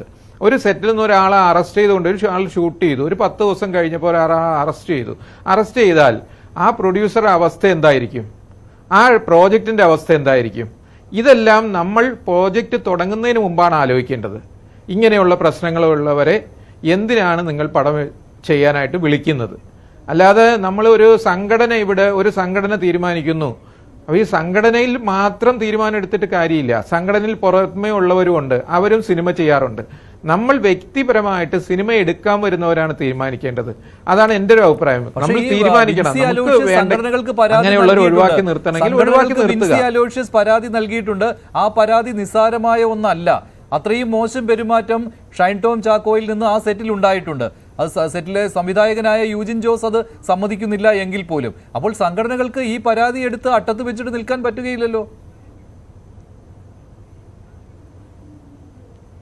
അല്ല, കൃത്യമായിട്ടും ആ പരാതി പരിശോധിക്കുകയും അത് ഫിലിം ചേംബറിലാണ് എനിക്ക് തോന്നുന്നത് അവർ പരാതി കൊടുത്തിരിക്കുന്നത്. അമ്മയിലും പരാതി കൊടുത്തിരിക്കുന്നു എന്നാണ് അറിഞ്ഞത്. കൃത്യമായിട്ടും അത് പരിശോധിക്കുകയും അതിനെതിരെ നടപടിയെടുക്കുകയും ചെയ്യും. എടുക്കാതിരിക്കില്ല. കാരണം സംഘടനകൾക്ക് ഒരിക്കലും പരാതി കിട്ടിയാൽ അത് സ്വീകരിക്കാതെയോ അല്ലെങ്കിൽ അത് കണ്ണടച്ച് കളയാനുള്ള മാനസികാവസ്ഥയോ ഒന്നും ഒരിക്കലും ഉണ്ടാകില്ല. കാരണം പരാതി പഠിക്കുകയും അതിന് കൃത്യമായ നടപടി ഉണ്ടാകുകയും ചെയ്യും. പിന്നെ നമ്മൾ ഇതിൽ ഒരു സെറ്റിൽ ഉണ്ടാകുന്ന ഇഷ്യൂസ് നമ്മൾ അവിടെ ആ ഒരു സെറ്റിൽ നടക്കുമ്പോഴത്തേക്ക് ചിലപ്പോൾ നമ്മുടെ ഈ പറയുന്ന നടി പറയാതിരുന്നത് ആ സെറ്റ് അവിടുത്തെ ലൊക്കേഷനിലുള്ള കാര്യങ്ങൾ ആ ലൊക്കേഷനിൽ തന്നെ പറഞ്ഞ് അവിടെ പരിഹരിച്ചു പോയിട്ടായിരിക്കും ആ പടം ഷൂട്ട് കംപ്ലീറ്റ് ചെയ്തിട്ടുണ്ടാവുക. അതിനു മുമ്പ് ഈ ഷൂട്ട് നടക്കുന്ന സമയത്തൊന്നും ഒരു പരാതിയും സംഘടനകൾക്ക് കിട്ടിയതായിട്ട് എൻ്റെ അറിവിലില്ല. അല്ല, സംഘടനകളിലേക്ക് പരാതി വന്നത് ഇപ്പോഴാണ്. ആ സമയത്തൊന്നും പരാതി വന്നിട്ടില്ല. ശ്രീ വിനോദ് മാത്യു വിൽസൺ, യൂജിൻ ജോസ് ചിറമേൽ, അദ്ദേഹത്തിന്റെ വാക്കുകളെ താങ്കൾ എങ്ങനെയാണ് കാണുന്നത്? അദ്ദേഹം തന്റെ സെറ്റ് ലഹരി വിമുക്തമാകണം എന്ന് ആഗ്രഹിച്ചയാളാണ്. പക്ഷെ ഷൈൻ ടോം ചാക്കോയൊക്കെയുള്ള സെറ്റ് ലഹരി വിമുക്തമാകുമെന്ന് ആർക്കും കരുതാനാവില്ല. അല്ല, യൂജിനെ ഒന്നും നമുക്കിപ്പോ കുറ്റപ്പെടുത്താൻ കഴിയില്ല. കാരണം ചെറുപ്പക്കാരനാണ്. ഇപ്പൊ ഒരു യൂജിനെ ഒന്നും നമുക്ക് അങ്ങനെ കുറ്റപ്പെടുത്താൻ കഴിയില്ല. കാരണം യൂജിനൊക്കെ ഒരു സിനിമ സ്വപ്നം കണ്ടു. നമുക്ക് എത്രയോ ചെറുപ്പക്കാർ സ്വപ്നമായി കണ്ട് അവരുടെ ജീവിതമൊക്കെ എല്ലാത്തിൽ നിന്നും ഒക്കെ മാറ്റി നിർത്തി ഇതിനു വേണ്ടി ഹോമിച്ചിരിക്കുന്ന എത്രയോ ചെറുപ്പക്കാർ. അതിൽ 1-2 പേരൊക്കെ രക്ഷപ്പെട്ടു. അതിലൊരു മനുഷ്യനാണ് ശ്രീ യൂജിൻ. അതുകൊണ്ട് അദ്ദേഹത്തിന് ഇതിൽ വിൻസിയെ തള്ളാൻ കഴിയില്ല, ഷൈൻ ടോം ചാക്കോയെ തള്ളാൻ കഴിയില്ല. ഞാൻ മറ്റൊരു തരത്തിലാണ് ഈ വിഷയം കാണാൻ ആഗ്രഹിക്കുന്നത്. അതായത് ഏറ്റവും കൂടുതൽ സെലിബ്രേറ്റ് ചെയ്യപ്പെടുന്ന 2 മേഖല ഏതാണ്? ഒന്ന് സിനിമയും 2 പൊളിറ്റിക്സുമാണ്. ഈ 2 മേഖലയിലും സ്ത്രീകൾക്ക് തികഞ്ഞ അരക്ഷിതാവസ്ഥ ഉണ്ടെന്ന് വിശ്വസിക്കുന്നതാണ്. ഒരു സംശയ വിഷയത്തിലില്ല. കാരണം ഇവിടെ നമുക്കറിയാം ഈ അമ്മ മറ്റേ വിഷയം വന്ന സമയത്ത് ഇവരുടെ നായകൻ മോഹൻലാൽ എന്ന് പറയുന്ന മനുഷ്യൻ എത്ര ദിവസം കഴിഞ്ഞാൽ പ്രതികരിച്ചത്? എത്രയോ ദിവസം കഴിഞ്ഞപ്പോൾ അദ്ദേഹം ഇതുമായി ബന്ധമില്ലാത്ത സ്ഥലത്ത് നിന്ന് എന്തൊക്കെയോ പൊട്ടത്തരം വന്നിട്ട് തിരിച്ചു കയറിപ്പോയി. ട്രോളായി ഏറെയായി. വലിയ ഇക്ക എന്ന് പറയുന്ന മമ്മൂട്ടി ഇക്ക ഒരു ഫേസ്ബുക്ക് പോസ്റ്റ് പുറകിൽ വേണ്ടിയിട്ടില്ല. നമുക്കറിയാം പാർവതി എന്ന് പറയുന്ന പെൺകുട്ടി നിലപാട് പറഞ്ഞ പാർവതി ഒതുക്കി ഷെഡി കയറ്റി. ഈ വിൻസി അലോഷ്യസ് എന്ന് പറയുന്ന വ്യക്തി ആ പെൺകുട്ടിയെ ഈ സജീവ് നദിയായിട്ട് എന്ന് പറയുന്നത് അത് ചതിച്ചതാണ്. ആ കുട്ടി തന്നെ പറഞ്ഞു. എന്തായാലും കാരണം വിൻസി അലോഷ്യസ് എങ്ങനെയാണ് സിനിമയിലേക്ക് വന്നത്? അതായത് 2000 ഒരു 9 വർഷം മുമ്പ് ഒരു ടെലിവിഷൻ ഷോയിലൂടെ വന്നൊരു പെൺകുട്ടിയാണ്. നമ്മൾ ഈ പറയുന്ന ആഘോഷിക്കുന്ന സോക്കോൾഡ് ആധാര സൗഷ്ഠവം ഒന്നും ഇല്ലാത്തൊരു പെൺകുട്ടി അതിൽ വന്നിട്ട് ആ ഷോയിലുള്ള മുഴുവൻ പേര് ഫീൽഡ് ഔട്ട് ആയിപ്പോയി. ഈ കുട്ടികളെ പോയി ചെറുതും വലുതുമായ റോളൊക്കെ പിടിച്ചു നിന്നിട്ടാണ് നമ്മൾ ഇപ്പോഴാണ് വിൻസിയെ ശ്രദ്ധിക്കുന്ന പോലെ. ഇതിനു മുമ്പ് വിൻസി എത്രയോ കൊച്ചു സിനിമകൾ അഭിനയിച്ചിട്ടുണ്ട്. അപ്പൊ ആ രീതിയിൽ കടന്ന ഒരു പെൺകുട്ടിക്ക് ഇതിൽ നിൽക്കാൻ ആഗ്രഹമാണ്. അതുകൊണ്ടാണ് ആ കുട്ടി പറഞ്ഞത് ഞാൻ പേര് പറയത്തില്ല. കാരണം പേര് പറഞ്ഞാൽ നമുക്കറിയാം ഇപ്പൊ ഇരയായ ഈ പറയുന്ന വിൻസി അലോഷ്യസിനെ ഈ പറയുന്ന സിനിമാക്കാരായിട്ടുള്ള ഇവരുടെ ഫെഫ്ക ഇവരുടെ കുറെ സംഘടന പേരുണ്ട്. ഇവന്മാർ മുഴുവൻ ഏകാധിപത്യവാദികളാണെന്ന്. ഇവർ പുരുഷ കേന്ദ്രീകൃതമായ സംവിധാനം. അവിടെ ഒരു സ്ത്രീക്ക് നീതിയില്ല. സാന്ദ്ര തോമസ് ഒക്കെ ഇറങ്ങി ഓടി ഇവരുടെ പ്രശ്നത്തിൽ നിന്നൊക്കെ. അപ്പൊ പോലീസ് ആയാലും പൊളിറ്റിക്സ് ആയാലും ഇതൊക്കെ ഫണ്ടാണ് മനുഷ്യൻ. മുഴുവൻ ഫണ്ടിങ് സംവിധാനമാണ്. ഈ ഫണ്ടുമായി ബന്ധപ്പെട്ട് പുരുഷന്മാരായത് മുഴുവൻ ഡീൽ ചെയ്യുന്നത്. അവിടെ നീതി കിട്ടത്തില്ലെന്ന് വിൻസിക്ക് അറിയാവുന്നതുകൊണ്ട് വിൻസി ഈ വിഷയം പേര് പറയുന്നില്ല തീരുമാനിച്ചു. പക്ഷെ പേര് പറയിപ്പിച്ചു സജി നദിയ. പേര് പറഞ്ഞിട്ട് എന്താ ചെയ്തത്? മാധ്യമങ്ങൾ കുറ്റിക്കൊടുത്തു. ഞാൻ പറഞ്ഞത് പേര് പറയണം തന്നെയാണ്. പക്ഷെ അങ്ങനെ പേര് പറഞ്ഞാൽ അങ്ങനെ പറഞ്ഞ് നിലപാടെടുത്താൽ ഇവര് തന്നെ പണി കൊടുക്കും. ഇവർ സിനിമ കൊടുക്കത്തില്ലെന്നേ. എത്ര പേരെ ഇവർ മൂലക്കേറ്റി. ഇവിടെ മനുഷ്യ ചോദിച്ചു ഏറ്റവും പ്രസക്തമായ ചോദ്യമല്ലേ. തിലകൻ എന്ന് പറഞ്ഞ മഹാനടനെ ഒതുക്കി മൂലേക്കളി, അതിനുശേഷം എത്രയോ ആരോപണം ഇവർക്കെതിരെ ഈ രീതിയിൽ വന്നു. ഞാൻ ആരോപണത്തെ മുഴുവൻ അതുപോലെ എടുക്കണം എന്നല്ല പറഞ്ഞു, പക്ഷെ നിലപാടെടുക്കുമ്പോൾ ഇവർ രീതിയിൽ എടുക്കത്തില്ല. പിന്നെ മറ്റൊരു പ്രധാനപ്പെട്ട കാര്യം പറയാനുള്ളത്, ഈ പറയുന്ന ഈ പോലീസിന്റെ മുമ്പിൽ ഈ ഷൈൻ ടോം ചാക്കോയുടെ കേസാണല്ലോ. ഷൈൻ ടോം ചാക്കോയെ ആഘോഷിച്ചതാരാണ്? എനിക്ക് ശ്രദ്ധിക്കുന്ന ഓൺലൈൻ മാധ്യമങ്ങളുണ്ട്. അതൊക്കെ എന്തോ ഒരു ഊളകളാണ്. ഞാൻ ഈ ഒരു ഫോറിൽ പറയാം, ഇയാൾ ഇരിക്കുന്നു കോപ്രായം കാണിക്കുന്നു. ഞാൻ ചോദിക്കട്ടെ, ഞാനോ മഞ്ജുഷോ ഒക്കെയാണ് ഇമാതിരി കോപ്രായം കാണിക്കുന്നത്, നമുക്ക് പ്രാന്താന്ന് പറയത്തില്ലേ? പക്ഷെ ഇവൻ ഈ കഞ്ചാവ് അടിച്ചില്ല, ഇത് ഈ MDMA അടിച്ച് കയറ്റിയിട്ട് ഈ വന്നിരുന്ന് കോപ്രായം കാണിക്കുന്നു. ഈ മുഴുവൻ ഊള ഓൺലൈൻ മാധ്യമക്കാരത് ഇട്ടിട്ട് അവൻ പറയുന്ന നിലപാടെന്ന് പറയുന്ന ഒരു സമൂഹത്തെ സൃഷ്ടിക്കുക കൂടി ചെയ്തു. അതിന് ഉത്തരവാദി എന്ന് പറയുന്നത് ഈ പറയുന്ന ഇവിടുത്തെ ഓൺലൈൻ മാധ്യമങ്ങളും കാശിന് വേണ്ടി ബിസിനസ് ചെയ്യാൻ വേണ്ടി ഇമാതിരി കോപ്രായും ഇമാതിരി വൃത്തികേടും ഒക്കെ എടുത്ത് കാണിക്കണം. അതുകൊണ്ട് ഷൈൻ ടോം ചാക്കോ വിചാരിച്ചു, ഞാൻ നോക്കിയപ്പോൾ ഇയാൾ മൊബൈൽ ഫോണൊക്കെ എടുത്ത് എറിയുകയാണ്. അപ്പൊ ഇങ്ങനെയുള്ളവരെ ആഘോഷിക്കുന്ന ഒരു സമൂഹം, ഭ്രാന്ത് പിടിച്ച യാതൊരു ക്രെഡിബിലിറ്റി ഇല്ലാത്തൊരു സമൂഹം ഇവിടെയുണ്ട്. ഈ സമൂഹമാണ് ഇവരെ ഇങ്ങനെ ഉയർത്തിക്കൊണ്ടു പോകുന്നത്. ഈ സമൂഹമാണ് ഏട്ടനെയും മിക്കായും ഒക്കെ ആഘോഷിക്കുന്നത്. ഞാൻ ചോദിക്കട്ടെ, ഒരു പെൺകുട്ടി സിനിമയിൽ ഡയറക്ടറായ ഒരു പെൺകുട്ടി ഇടയ്ക്ക് വന്നൊരു സിനിമയെ പറ്റി പറഞ്ഞില്ലേ, അവൾ സഹകരിക്കുന്ന പോലും ഇല്ല. ഇതിനു മുമ്പ് പൃഥ്വിരാജിനെ വെച്ചൊരു പെൺകുട്ടിയുടെ സിനിമ എടുത്തു. പൃഥ്വിരാജിന്റെ അതിന്റെ ഇതിന് പോലും പോയില്ല. ആ പെൺകുട്ടി സിനിമ പണി നിർത്തി. എത്ര സ്ത്രീകളുണ്ട്, എത്ര സ്ത്രീ സംവിധായകരുണ്ട്. അഞ്ജലി മേനോനെയൊക്കെ പോലെ നിലപാട് പറഞ്ഞ അവസാനം ഇവരുടെ ഒരു റേഞ്ചിൽ, ഇവർക്ക് ഒതുക്കാൻ പറ്റാത്ത റേഞ്ചിന്റെ മുകളിൽ പോയാൽ പിടിച്ചു നിൽക്കാം, അല്ലെ പിടിച്ചു നിൽക്കാൻ പറ്റത്തില്ല. ഇവന്മാരിൽ മുഴുവൻ ഏകാധിപത്യവാദികളും ഇവന്മാരിൽ മുഴുവൻ ഫണ്ടിങ് സംവിധാനം ഒരുക്കുന്നവന്മാരും ഇതിന്റെയൊക്കെ പിന്നിൽ വലിയ മാഫിയുണ്ട്, കഞ്ചാവുണ്ട്, ഈ ലഹരിയുണ്ട്, പണവിടപാടുണ്ട്. അതിലൊന്നും സാധാരണ പെൺകുട്ടിക്ക് പിടിച്ചു നിൽക്കാൻ പറ്റത്തില്ല. അല്ല, നമ്മൾ ഇവിടെ ചർച്ച ചെയ്യുന്നൊന്നുമല്ല ഇതിന്റെ സ്കോപ്പും ഇതിന്റെ ഫേസും എന്ന് പറയുന്നത്. മുഴുവൻ ഇവന്മാരുടെ കള്ളക്കച്ചവടവും പങ്കു. ശരിയാണ് ഷിബു സുശീലൻ. അത് ഹേമ കമ്മിറ്റിയിൽ തന്നെ മൊഴി കൊടുത്ത ആളുകൾക്ക് ഒരു നീതിയും പിന്നീട് കിട്ടിയിട്ടില്ല. ഈ ഹേമ കമ്മിറ്റിയോട് ഫെഫ്ക പോലെയുള്ള സംഘടനകളുടെ നിലപാട് എന്താണെന്നും ഇവിടെ അറിയാവുന്ന കാര്യമാണ്. അപ്പോൾ ഈ വിനോദ് മാത്യു വിൽസൺ പറഞ്ഞത് ശരിയായ കാര്യം തന്നെയാണല്ലോ.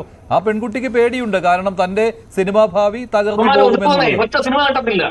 അവസാനം ഒറ്റ കാര്യം പറയാൻ മഞ്ജുഷ്, ഈ വിൻസിയെ, ഞാൻ മഞ്ജുഷ് സോഷ്യൽ മീഡിയ കാണുന്ന ഒരാളല്ലേ, ഈ പെൺകുട്ടി ഇത് പറഞ്ഞ് ഒരു സ്റ്റേറ്റ്മെന്റ് പറഞ്ഞ് ആദ്യം നമ്മൾ വിൻസിക്ക് അഭിവാദ്യം അർപ്പിച്ചുകൊണ്ട് ഞാൻ കൃത്യമായി നിരീക്ഷിച്ച ആളാണ്. കൃത്യം ഒരു 4 മണിയായപ്പോ വിൻസി അലോഷ്യസ് വേട്ടക്കാരിയായി. ഷൈൻ ടോം ചാക്കോയുടെയും ഷൈൻ ടോം ചാക്കോയുടെ പഴയ സാധനം കുത്തിപ്പൊക്കുന്നു. എല്ലാവരും അഴകുഴമ്പൻ നിലപാടായി. വിൻസിയാണ് ശരി, ഷൈൻ ടോം ചാക്കോയാണ് ശരി. ഷൈൻ ടോം ചാക്കോയാണോ ശരി, വിൻസിയാണ് ശരി. വിൻസി പറഞ്ഞാണ് ശരി എന്ന് പറഞ്ഞു. വിൻസി പേരൊന്നും പറഞ്ഞില്ല. അപ്പം ആ സപ്പോർട്ട് കൊടുക്കുന്നില്ല. ഞാൻ ഒരു കാര്യം പറയാൻ നിൽക്കുന്നു എന്ന് മാത്രം പറയും. ഷിബു മറുപടി. ഞാൻ ഒറ്റ കാര്യം പറയാം, ആസ് എ ലോയർ എന്നല്ലേ പറയാം. ഈ കേസ് കോടതിയിൽ ഷൈൻ ടോം ചാക്കോക്കെതിരെ, ഞാൻ അതുകൊണ്ടാണ് അദ്ദേഹത്തിന്റെ പേര് പറയാനാകും, ഈ കേസ് നിൽക്കത്തില്ല, ഇതിന് കേസില്ല. അദ്ദേഹം ഇറങ്ങി ഓടി. ഈ പറയുന്ന ഒരു കേസും ഒരു നിയമവും ഒരു ആക്ടും അതിൽ വരാൻ പറ്റത്തില്ല. നഖോ മുടിയെ കൊടുത്താൽ അയാൾ വിനോദ്, ഒരു കാര്യം കൂടി, ഐസിക്ക് വിൻസി കൊടുത്ത പരാതിയോ അത് ശരിയായ രീതിയിലാണോ പോകുന്നത്? ഇപ്പോൾ യൂജിൻ പറഞ്ഞു അതിന്റെ നടപടിക്രമങ്ങളുമായിട്ട് മുന്നോട്ട് പോകുന്നുണ്ടെന്ന്. അതിനെ താങ്കൾ എങ്ങനെയാണ് പറഞ്ഞത്? നമ്മൾ മാധ്യമങ്ങളിലൊക്കെ നിങ്ങൾ ചർച്ച ചെയ്യുന്നതിനപ്പുറത്തേക്ക് ഇതിനകത്തൊന്നും ഒരു കാര്യം ഇപ്പൊ ഈ സോഷ്യൽ മീഡിയയും ഒക്കെ ഉണ്ടാകണ്ട. ഇല്ലെങ്കിൽ ഇതിനേക്കാളൊക്കെ അരാജകാവസ്ഥ അതിനകത്തുള്ളത്. ഞാൻ പറഞ്ഞ അതല്ല, ആ കാര്യമല്ല, പോലീസിന്റെ കാര്യമല്ല. പോലീസിലേക്ക് എത്താത്ത ഒരു പരാതി ഉണ്ടല്ലോ, വിൻസി കൊടുത്ത പരാതി, ഇന്റേണൽ കമ്മിറ്റിക്ക് കൊടുത്ത പരാതി. അവരന്വേഷിക്കാന്നാ പറയുന്നത്. ഇപ്പോ അന്വേഷിച്ചിട്ട് എന്ത് ചെയ്യാനാ? എന്ത് അന്വേഷിച്ചു? സാന്ദ്ര തോമസിന്റെ പരാതി അന്വേഷിച്ചിട്ട് എന്തായി? അതൊക്കെ ഞാൻ അതുകൊണ്ടാണ് ആ സ്റ്റേറ്റ്മെന്റ് പറഞ്ഞത്. ഇത് ഒരു പരിപാടി നടക്കത്തില്ല. സമൂഹം ഇത് മനസ്സിലായി. ഇവരെ ആഘോഷിക്കാതിരിക്കുക, ഇവരെ എടുത്ത് തലയെ വെച്ചുകൊണ്ട് നടക്കാതിരിക്കുക. ഇവരും സാധാരണ മനുഷ്യരാണെന്നും ഇവർ ചെയ്യുന്ന ജോലി മാത്രമാണെന്നും സമൂഹം സൃഷ്ടിക്കുന്നതോടുകൂടി ഇവന്മാരുടെ ഈ പറയുന്ന അഹങ്കാരം മുഴുവൻ. ശരി ഷിബു മറുപടി. ഷിബു,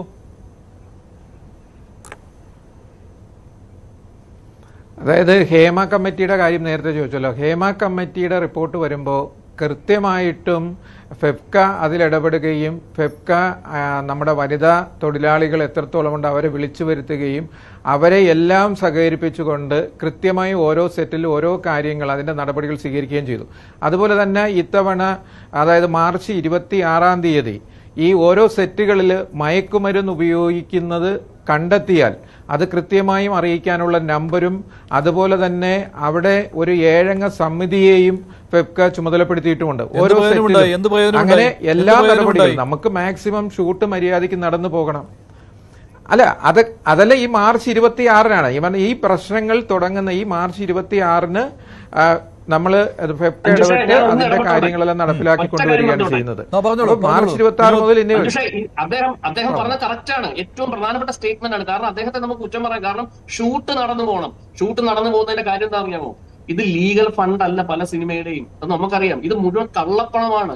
ഇത് ഷൂട്ട് നിർത്തിവെക്കാൻ പറ്റത്തില്ല. പൊങ്ങാക്കി പിടിയും ഫണ്ട് കൊടുക്കുന്ന നിവിൻ പോളിയുടെ വിഷയത്തിൽ നിവിൻ പോളി പത്രം എനിക്ക് ദുബായിൽ നിന്ന് ഫണ്ട് നമ്മുടെ ഷൈലോക്ക് സിനിമയില്ലേ, അതേപോലെ ഫണ്ട് കൊടുക്കുന്നവരെ ഫണ്ട് വെച്ച് ഈ മുഴുവൻ പരിപാടി നിർത്തിവെക്കാനൊന്നും പറ്റത്തില്ല. ഈ പറയുന്ന നിർമ്മാതാവെന്നൊക്കെ പറയുന്ന സോ കോൾഡ് ബ്രാക്കറ്റിൽ കാണിക്കുന്നൊക്കെ വെറും നമ്പറുകളും പരിപാടികളുമാണ്. ഇതിനൊക്കെ പുറകിൽ വലിയ മാഫിയ ഉണ്ടല്ലേ. അതുകൊണ്ട് ഇത് നിർത്തിവെക്കാൻ ഇവരുടെ ബുദ്ധിമുട്ട്, ഈ പറയുന്ന ഇപ്പൊ സംസാരിച്ച ആ ചെറുപ്പക്കാരനൊക്കെ ബുദ്ധിമുട്ട്. അദ്ദേഹം ഒരു സിനിമ സ്വപ്നമായിട്ട് ചെല്ലും, ഏതെങ്കിലും ഒരു പ്രൊഡ്യൂസറെ കാണും, ഫണ്ട് കൊടുക്കും. ഈ ഫണ്ടൊക്കെ കള്ളപ്പണമായിരിക്കും. അതുകൊണ്ട് ഇവർക്ക് ഇതൊന്നും നിർത്തിവെക്കാൻ പറ്റത്തില്ല. അതാണ് ഞാൻ പറഞ്ഞത്, ഇത് മൊത്തത്തിൽ ചേഞ്ച് ചെയ്യണമെങ്കിൽ ഇതിനകത്ത് ഒരു ഭയങ്കരമായിട്ടുള്ളത്, ഞാൻ ഈ സിനിമാ ഫീൽഡ് മാത്രമല്ല, എല്ലാ മേഖലയിലും അത്തരത്തിലൊരു സമൂഹം ഒരു സൈഡിൽ കൂടെ വളർന്നു വരികയും വേണം. ഇവർക്കൊക്കെ വല്ലാണ്ട് ഒരു എന്താ പറയുക, ഒരു വലിയ സ്റ്റാറ്റസും സെലിബ്രിറ്റി സ്റ്റാറ്റസും കൊടുക്കുന്നതൊക്കെ നിർത്തിയത് എല്ലാം ഒരു ജോലി ചെയ്യാൻ അപ്പുറത്തേക്ക് പോയാൽ ഇതൊക്കെ താനേ കുറയും. അങ്ങനെ സമൂഹം കൂടെ സൃഷ്ടിച്ചെടുക്കുക നമ്മുടെ ഉത്തരവാദിത്വം. ശരി, ഷിബു മറുപടി. അതായത് ഫണ്ട് എന്ന് പറയുന്നത് ഓരോ സിനിമയുടെ എന്ന് പറഞ്ഞാൽ ഓരോ പ്രൊഡ്യൂസേഴ്സിന് ചില ഫിനാൻസിയേഴ്സ് ഉണ്ടാവും, അവരവരുടെ ഫണ്ട് ഉണ്ടാവും, അവരവര് പലിശയ്ക്ക് പൈസ എടുത്ത് ചെയ്യുന്നുണ്ടാവും. ഇവിടെ കള്ളപ്പണം ഒഴുകുന്ന ബാങ്ക് വഴിയാണ് എല്ലാ ട്രാൻസാക്ഷനും നടക്കുന്നത്. ഇപ്പോഴത്തെ സിനിമയുടെ കാര്യം നമ്മളിപ്പോൾ ചെയ്തുകൊണ്ടിരിക്കുന്ന സിനിമകളിലെ ഞാൻ പറയുന്നത്, കൃത്യമായിട്ടും ട്രാൻസാക്ഷൻ ബാങ്ക് ത്രൂ ആണ് നടക്കുന്നത്. ഇതിന് GST കൊടുക്കേണ്ടത് GST കൊടുക്കണം. ഇങ്ങനെയുള്ള കാര്യങ്ങൾ വെച്ച് തന്നെയാണ് ഇപ്പോൾ ഈ അടുത്ത കാലത്തൊക്കെ സിനിമ നടക്കുന്നത്. മുമ്പ് പണ്ടൊക്കെ നടന്നിട്ടുണ്ടോ ഇല്ലയോ എന്നുള്ളതല്ല വിഷയം. ഇപ്പോൾ നടക്കുന്നതെല്ലാം കൃത്യമായിട്ടും ബാങ്ക് ത്രൂ ട്രാൻസാക്ഷൻ ആണ്. അല്ലാതെ ഇവിടെ ബ്ലാക്ക് മണി ഒഴുകുന്നതായിട്ട് സിനിമയ്ക്ക് ഉള്ളിൽ ഒഴുകുന്നു എന്ന് വെച്ചാൽ എനിക്കറിയില്ല. അതിപ്പോൾ ഭൂമി ഇടപാടിൽ നടക്കുന്നുണ്ടാവും. അതുപോലെ തന്നെ അഡ്വക്കേറ്റിന് ഇപ്പൊ ഫീസ് മേടിക്കുന്നത് കാശായിട്ട് നിങ്ങൾ എത്രത്തോളം വാങ്ങുന്നുണ്ട്, ബാങ്ക് വഴിയാണോ വാങ്ങുന്നത്? അങ്ങനെ എല്ലാ കാര്യങ്ങളും ചിലപ്പോൾ നടക്കുന്നതാണോ, ക്യാഷ് എടുത്ത് കൊടുക്കുന്നുണ്ടാവും. പക്ഷെ സിനിമയിൽ മാക്സിമം പേയ്മെന്റ് ബാങ്ക് വഴിയാണ് നടക്കുന്നത്. അല്ലാണ്ട് ഒരിക്കലും ഇപ്പൊ പഴയതുപോലെയുള്ള കാര്യങ്ങൾ പണ്ടത്തെ പോലെ ഈ ഡിജിറ്റലും ഓൺലൈനും വന്നതിന് ശേഷം ബാങ്ക് വഴി തന്നെയാണ് നടക്കുന്നത്. അതിനെപ്പറ്റി നമ്മൾ ചർച്ച ചെയ്യേണ്ട കാര്യമൊന്നുമില്ല. പക്ഷേ സെറ്റുകളിൽ എന്ന് പറയുന്നത് നമുക്ക് മാക്സിമം എന്താ പറയുക, സെറ്റുകളിൽ ലഹരി ഉപയോഗിക്കാതിരിക്കുക എന്നുള്ളതാണ് എല്ലാ സംഘടനകളുടെയും തീരുമാനം. അതിന് വേണ്ട എല്ലാ നടപടികളും ഫെഫ്കയുടെ ഭാഗത്തുനിന്ന് കൃത്യമായും ചെയ്തിട്ടുണ്ട് എന്നുള്ളത് എനിക്ക് ഉറപ്പിച്ചു പറയാൻ പറ്റും. ശരി, ഇവിടെ ശ്രീ വിനു കിരിയത്ത്, ഇവിടെ യൂജിൻ പറഞ്ഞത്, യൂജിനെ നമുക്ക് അദ്ദേഹം ഒരു വളർന്നു വരുന്ന ഒരു സംവിധായകനാണ്, അദ്ദേഹത്തിൻ്റെതായ പരിമിതികളുണ്ട്. പക്ഷെ അദ്ദേഹം പറയുന്നത് വിൻസി പറയുന്നതിൽ നിന്ന് വിഭിന്നമായ കാര്യമല്ലേ? അതാണ് ഇപ്പം നമ്മളെപ്പോലെ ഇപ്പം ഞാൻ പറയട്ടെ, വിൻസി പറഞ്ഞെങ്കിൽ ഇവിടെ നമുക്ക് തീർത്തും പറയാം, വിൻസി കംപ്ലൈൻറ്റ് ചെയ്യാതെ പോലീസിന് ഒന്നും ചെയ്യാൻ പറ്റില്ല. പോലീസ് ഇപ്പോൾ സ്വമേധയാ എടുത്ത കേസാണ് ഇത് നിൽക്കില്ല. നേരത്തെ ഷിബു പറഞ്ഞ പോലെ ഞങ്ങൾക്ക് ലിമിറ്റേഷൻ ഉണ്ട്. ഞങ്ങൾക്ക് സ്വന്തമായിട്ട് കോടതിയും പോലീസും ഒന്നും ഇല്ല. ഫെഫ്കയ്ക്ക് ഞങ്ങൾക്ക് ആകെ ചെയ്യാവുന്ന കുറച്ച് നാളത്തേക്ക് മാറ്റി നിർത്താം. കാരണം അപ്പോഴത്തേക്ക് അത് ഇഷ്യൂ ആവും, ഒരാളുടെ തൊഴിൽ നിഷേധിച്ചു. ഞങ്ങൾക്ക് ഫെഫ്കയ്ക്ക് അത് പറ്റില്ല, തൽക്കാലം മാറ്റി നിർത്താനേ പറ്റുള്ളൂ. ഇവിടെ ഇപ്പോൾ നമ്മളൊന്ന് ആലോചിക്കണം, സർക്കാർ ഉണർന്ന് പ്രവർത്തിക്കുന്നു എന്നുള്ളതിന് തെളിവാണല്ലോ ഒരു MLA മോനെ പിടിച്ചതിൻ്റെ അന്ന് തന്നെ പോലീസുകാരനെ ട്രാൻസ്ഫർ ചെയ്തത്, ഇല്ലേ? ഇതൊക്കെ നമ്മുടെ നാട്ടിൽ മാത്രമേ നടക്കുകയുള്ളൂ എന്നുള്ളതും കൂടെ നമ്മൾ ആലോചിക്കണം. ഇതിപ്പോൾ എന്തിനു വേണ്ടിയിട്ടാണ് അയാളെ പിടിച്ചുകൊണ്ട് വരുന്നു, ഒരു 15 മിനിറ്റ് വരുന്നു, ജാമ്യം കിട്ടുന്നു, പോകുന്നു. അപ്പം അതൊക്കെയല്ല. അപ്പം അതുപോലും വിറ്റാത്ത നമുക്ക് പിന്നെ സംഘടനയ്ക്ക് എന്ത് ചെയ്യാൻ പറ്റുന്നത്? ഇവിടെ ലഹരി മുക്തമാവണമെന്ന് തന്നെയാണ് എല്ലാ യൂജിൻ പോലും അത് പറയുന്നത് ആത്മാർത്ഥമായിട്ടാണ്. കാരണം എല്ലാവരും അങ്ങനെ ആയിക്കഴിഞ്ഞാൽ ഷൂട്ടിങ്ങൊന്നും അവിടെ നടക്കത്തില്ല. യൂജിനെ സംബന്ധിച്ചുള്ള ഒരു അപ്കമിങ് ഒരു ഡയറക്ടർ നല്ലതായിട്ട് വരണമെന്ന് ഞങ്ങളൊക്കെ ആഗ്രഹിക്കുന്നു. അതുപോലെ നല്ല ആർട്ടിസ്റ്റാണ് അയാൾ, നന്നായിട്ട് വരണം. അതുകൊണ്ട് നമുക്കാർക്കും വ്യക്തിപരമായിട്ട് ആരെയും ശിക്ഷിക്കാനൊന്നും പറ്റില്ല. അതാണ് ഷിബു പറയുന്നത്. നമുക്ക് എന്ത് ചെയ്യാൻ, നിങ്ങൾ തന്നെ പറഞ്ഞോളൂ, എന്ത് ചെയ്യാൻ പറ്റും? ആകെ ചെയ്യാവുന്നത് ഇവിടെ നിയമങ്ങളുണ്ട്. ആ നിയമങ്ങൾ കുറച്ചുകൂടെ സ്ട്രോങ് ആവുക. അല്ലാതെ ഞങ്ങൾക്ക് ശിക്ഷിക്കാനോ ഒന്നും ചെയ്തില്ല. കുറച്ച് നാളത്തേക്ക് മാറ്റി നിർത്തി കഴിഞ്ഞാൽ അപ്പം തന്നെ ഇൻഡസ്ട്രിയിൽ തന്നെ എതിര് പറയും, ഒരാളുടെ തൊഴിൽ നിഷേധിച്ചു. കാരണം കോടതി പോലും വെറുതെ വിട്ട വ്യക്തിയാണ്. യൂജിനകത്ത് മറ്റൊരു കാര്യമുള്ളത്, താങ്കളും ഒരു കംഫർട്ടബിൾ പൊസിഷനിലായിരുന്നില്ല എന്ന് തോന്നുന്നു ഈ സിനിമയുടെ സെറ്റിൽ. കാരണം വിൻസി പറയുന്ന കാര്യങ്ങൾ വെച്ച് നോക്കുമ്പോൾ ആ സിനിമാ സെറ്റിലെ മറ്റുള്ളവരുടെ നിസ്സഹായാവസ്ഥയും ഉണ്ടായിരുന്നു. അത് നേരിട്ട് കാണുവാൻ കഴിഞ്ഞുവെന്നാണ് വിൻസി കഴിഞ്ഞ ദിവസം പറഞ്ഞത്. അവർക്ക് ബുദ്ധിമുട്ട് നേരിട്ടപ്പോൾ പല അവസരത്തിലും സെറ്റിലുള്ളവർ പ്ലീസ് പ്ലീസ് എന്ന് പറഞ്ഞ് എന്നെ കംഫർട്ടബിൾ ആക്കാൻ നോക്കി എന്നാണ്. ഇതൊക്കെ ശരിയല്ലേ? തീർച്ചയായിട്ടും വളരെയധികം കംഫർട്ടബിൾ ആക്കിയിട്ട് തന്നെയാണ് എല്ലാ ആർട്ടിസ്റ്റുകളോടും നമ്മൾ പെരുമാറിയിട്ടുള്ളത്. അതാ ഒരു ഒറ്റ വ്യക്തിയുടെ പ്രശ്നം കാരണമല്ലേ ഇതെല്ലാം സംഭവിച്ചത്? ഷൈൻ ടോം ചാക്കോ എന്നയാളുടെ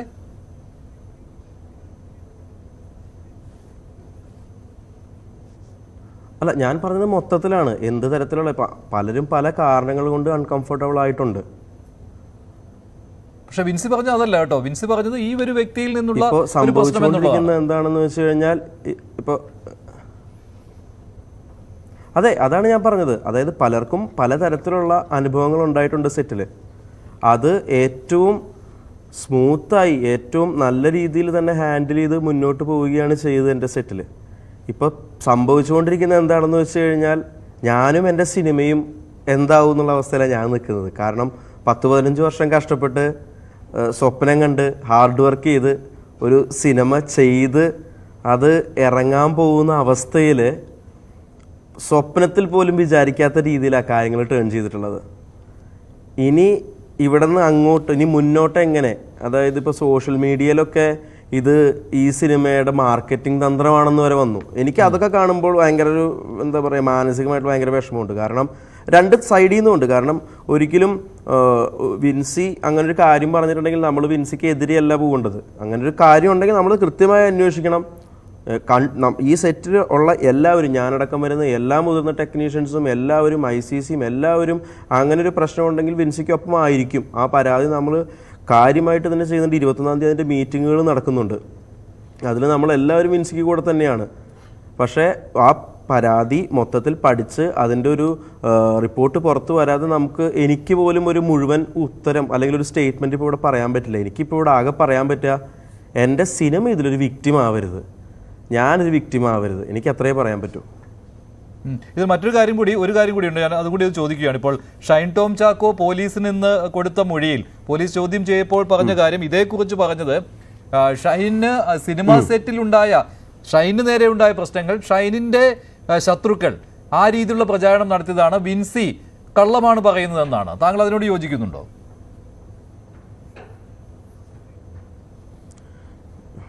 ഷൈൻ്റെ ശത്രുക്കൾ സിനിമയിലോ? അതെ, ഈ സൂത്രവാക്യം എന്ന സിനിമയിൽ ചില പ്രശ്നങ്ങൾ ഉണ്ടായിരുന്നു, തന്റെ നേരെയുള്ള പ്രശ്നമായിരുന്നു, അതാണ് വിൻസി തനിക്കെതിരെ പ്രയോഗിക്കുന്നത് എന്നാണ്.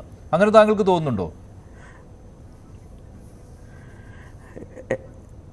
എൻ്റെ സിനിമയിൽ ഷൈനെതിരെ യാതൊരു ശത്രുക്കളൊന്നും ഉണ്ടായിരുന്നില്ല. അത് കുറേ നല്ല സുഹൃത്തുക്കൾ കൂടിച്ചേർന്നുകൊണ്ട് ഉണ്ടാക്കിയെടുത്തുള്ളൊരു കല, ഒരു ആർട്ട് ഫോമാണ്, ഒരു വർക്ക് ഓഫ് ആർട്ടാണ് എൻ്റെ സിനിമ. അവിടെ ഇത്തരത്തിലുള്ള സംഭവങ്ങളൊന്നുമില്ല. ശരി ശ്രീ യൂജിൻ, എന്തായാലും ചർച്ചയിൽ പങ്കെടുത്ത എല്ലാവർക്കും നന്ദി. ഇന്നത്തെ ചോദ്യം ഇതായിരുന്നു, ഷൈൻ ടോം ചാക്കോയുടെ അറസ്റ്റ് പോലീസിന്റെ മുഖം രക്ഷിക്കലാണോ? അതേ എന്ന് 84% പ്രേക്ഷകർ.